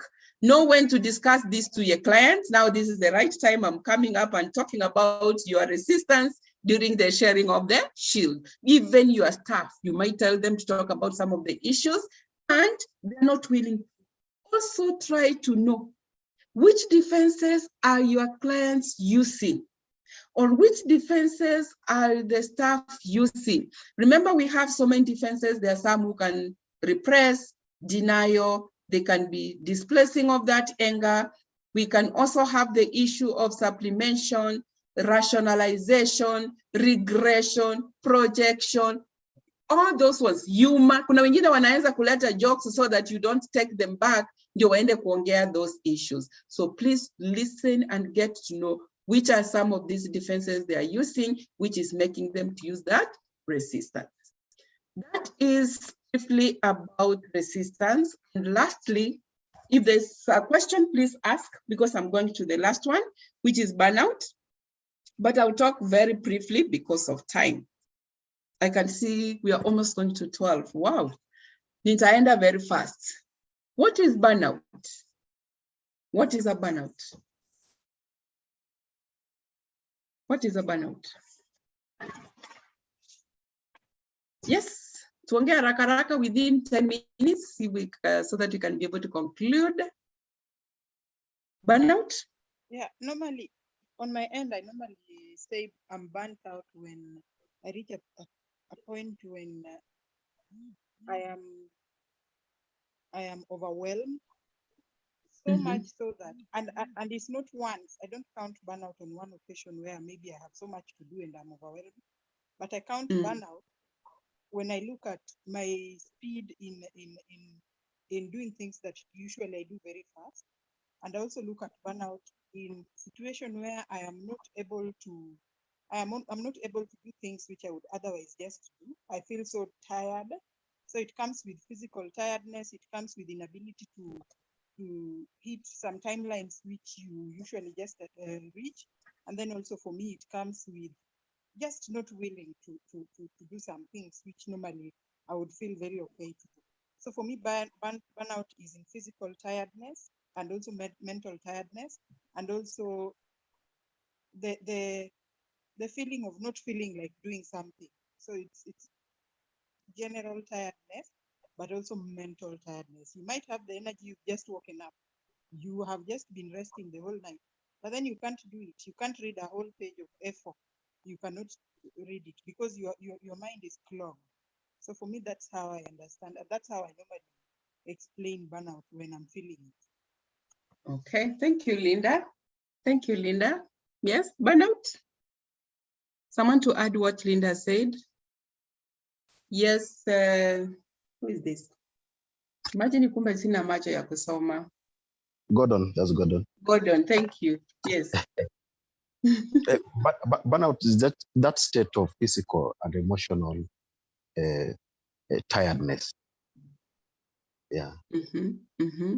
Okay. Yes, thank you, Gordon. Someone else? Someone else? I can see Carol. Burnout is mental fatigue. Okay. What is the difference between burnout and stress? Is there a difference? Kuna katafauti kidogo? Is there a difference? What is stress? Wacha nianzie hivyo ndio to connect. Lucy? Lucy ndio Wamboi. Me, I'm reading you, Lucy. So ukisikia nikikuita Lucy is okay. Wamboi. Well, there's a difference between stress and burnout. Because when you reach a point of burnout, you cannot continue to perform. And you can find yourself in the hospital, but you can still perform even under stress. So all the time we do have stress of a certain degree, and we can continue to serve. Whereas when we reach the level of burnout, we need medical attention or care, or to break off from work and go do something else. Thank you. Thank you, Wamboi. Yes. Anyone to add to stress and burnout? Si correlated? Ni ma cousins ama ni ma in-laws? stress and burnout. Yes. Anyone with a different idea or wants to add to what the others have shared? And thank you so much for the ones who have shared. So I'll not take much on it.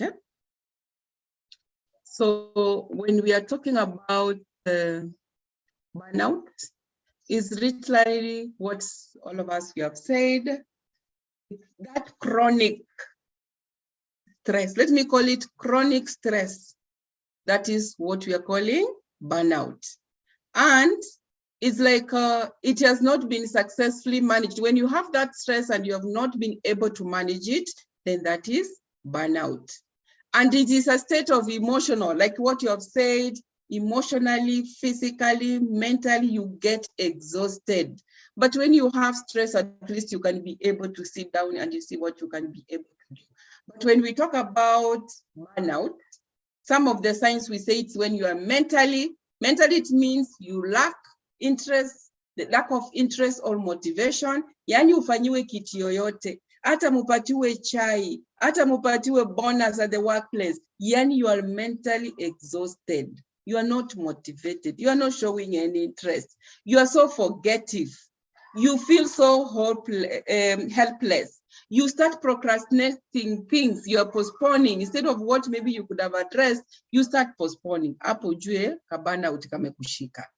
Physically, we said physically also you can be exhausted, whereby you have that inconsistent sleep habits, like what one of you said. You're supposed to be sleeping, you cannot be able to sleep well. You feel you are so exhausted. And that is why, let me talk, when you're talking about stress, by the way, there are those demands, there are those responsibilities which needs us to respond to. But and when you talk about stress, pressure are those demands, pressure are those responsibilities. When you find this pressure is greater than the resources which you have to respond to these demands. You know, you are needed to pay school fees. Mara unatakikana ulipe online. Mara unatakikana sijui ulipe chama. Mara there's someone who has passed on, you want to. Those are demands. That is pressure, which needs you to respond to. Now you find the resources are not enough to meet your demands. That is what we call stress. And we say stress is good, by the way, because it makes your mind to be active.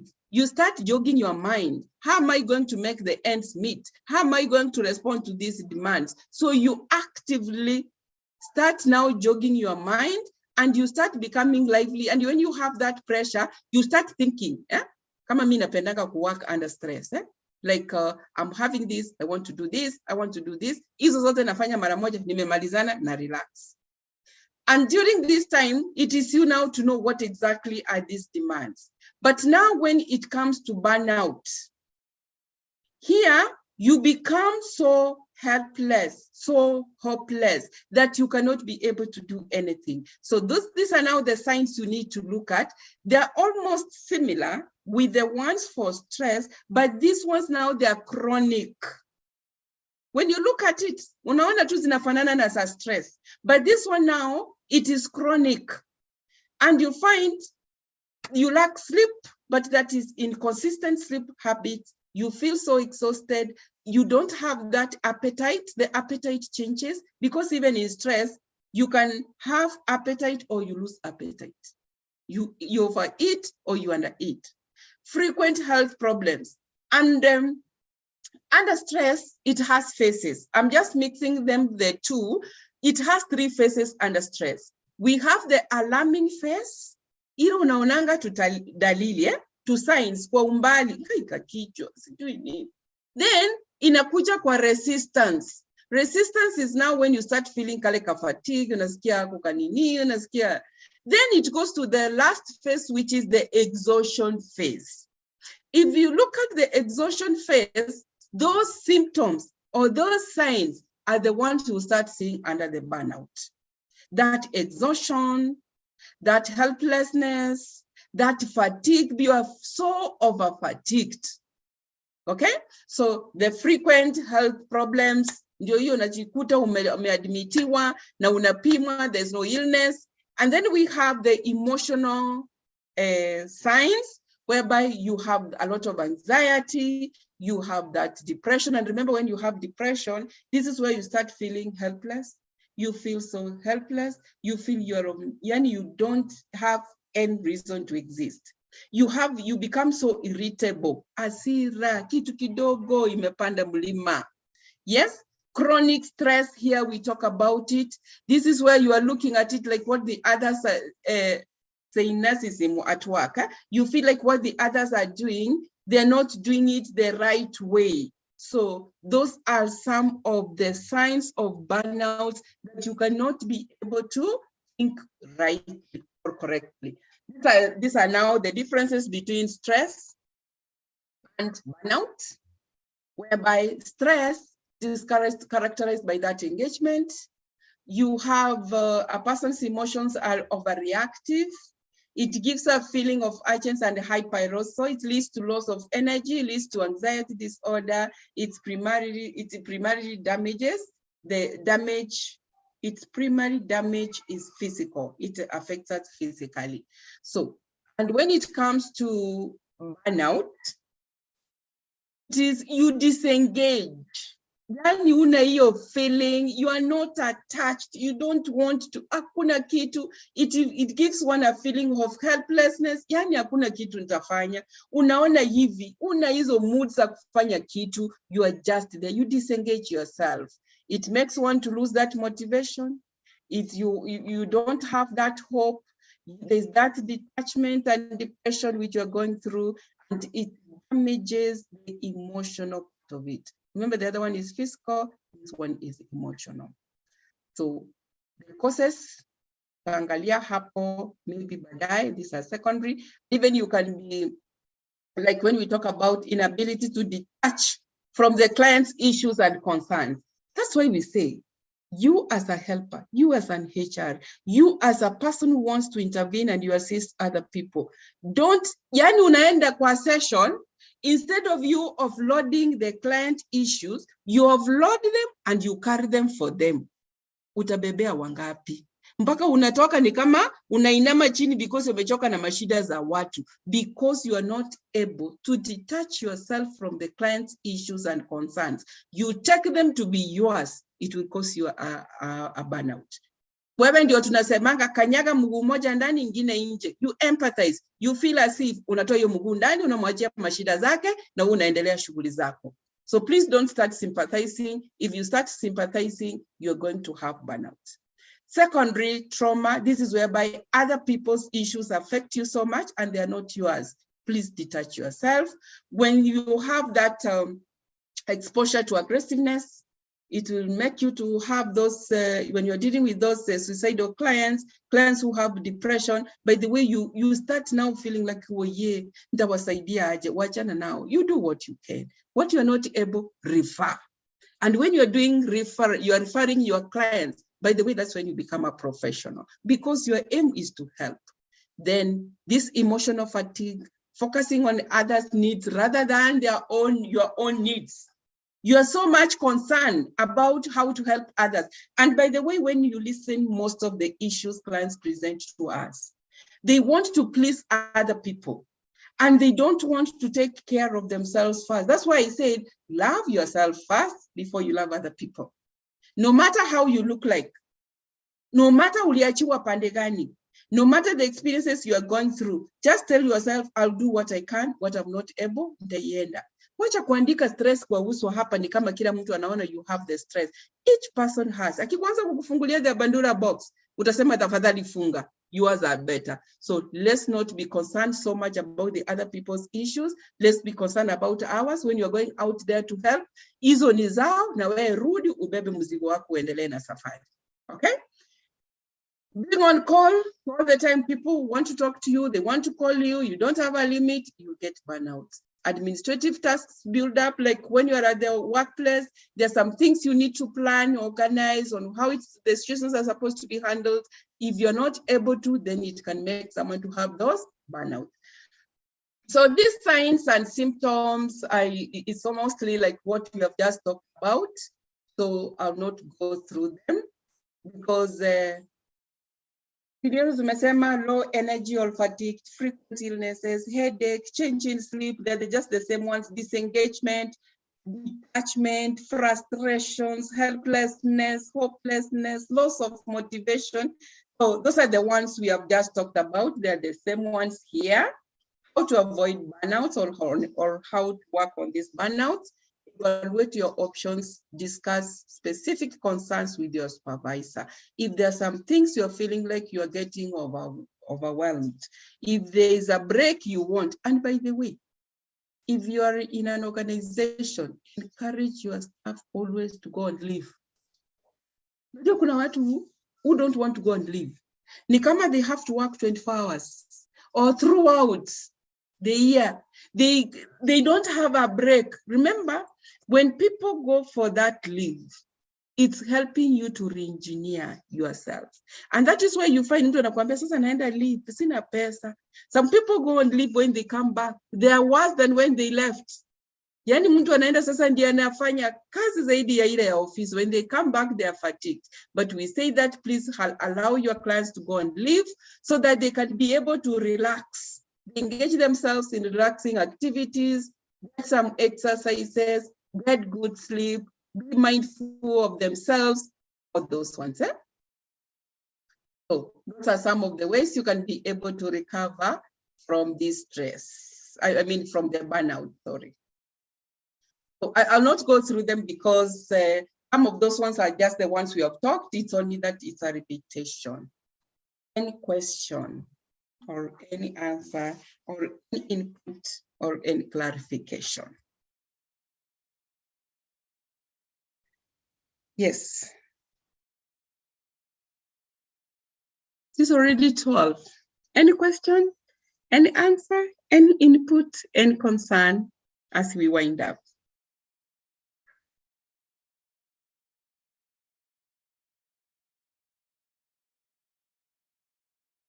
Okay, I don't know what keeps quiet means, but I know I have a challenge of not being patient, and I'm usually working on the silent skill. I'm working on the silent skill. So we have come to the end of presentation. I don't know how has been the 2 sessions for the ones who were here last week and the ones who have just joined us today. How was the session? Madam, was it of any benefit? Yes. It was very informative. I was here last week and eager, waiting to join today's session. However, Okay. I'm also not patient and I lack engariko karibu sana, you see. So I will try, learn whatever I've learned and implement this in my daily life. Okay, thank you. Overcome daily challenges. Thank you. Thank you, Alibi. I can see. Kwani leo sina macho aki.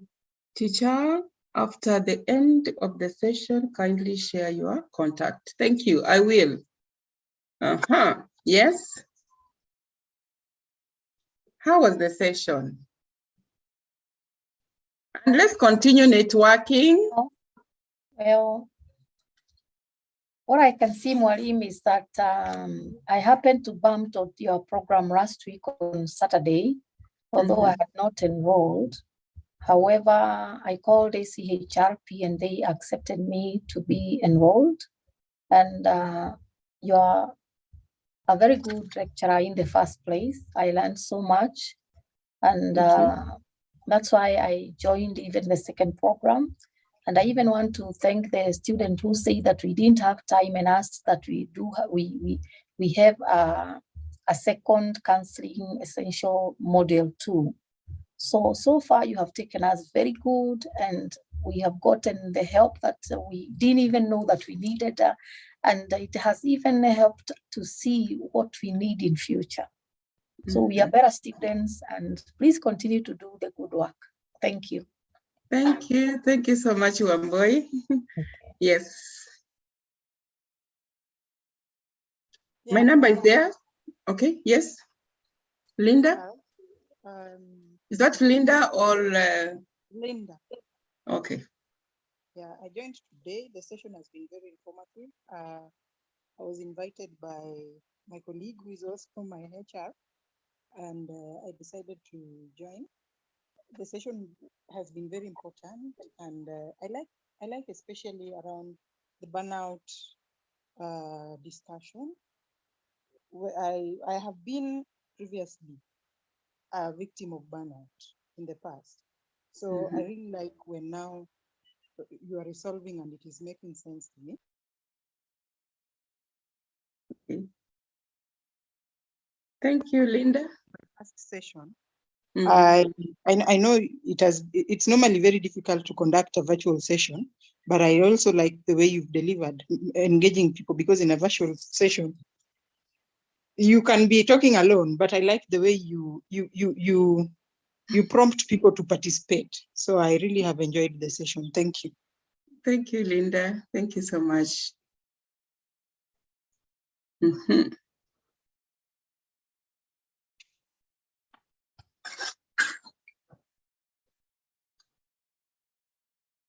I can see Alabai is writing. The certificates are already in the HRP portal. I printed mine from the certificates are in the portal. Thank you so much for that information. Okay, thank you so much for that information. So I also say thank you so much, everyone, for your time, for your availability.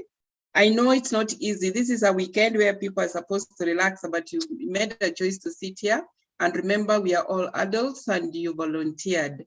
Mine is to wish you all the best. Remember, everyone needs these skills, not only at the workplace, but wherever we are, they can be able to help us to be better. Mpaka mtu alikuwa ananiambia Flora, unacheka hapa ni kama mzee hajawahi kukupiga hivi. Sasa hiyo usiku ushapigwa, but when you go to your workplace, you make it to be happy and your day will move on. Ukikuja nyumbani hata ukinuna, at least you have somewhere, you have an environment where you can be able to talk. So let's make some places to be good for us. Let's acquire these skills. Let's take care of ourselves. Mine is to wish you all the best and looking forward to meet you in other forums. Thank you and God bless you. Thank you. Thank you. Thank you, Mwalimu. Yes, I hope Thank you have you. gotten my contacts. Thank you. Please, let's network. Thank you so much and be blessed. Na muje enjoy Christmas kama hatutaonana by that time, God willing. You too, Mwalimu. Okay, asante sana.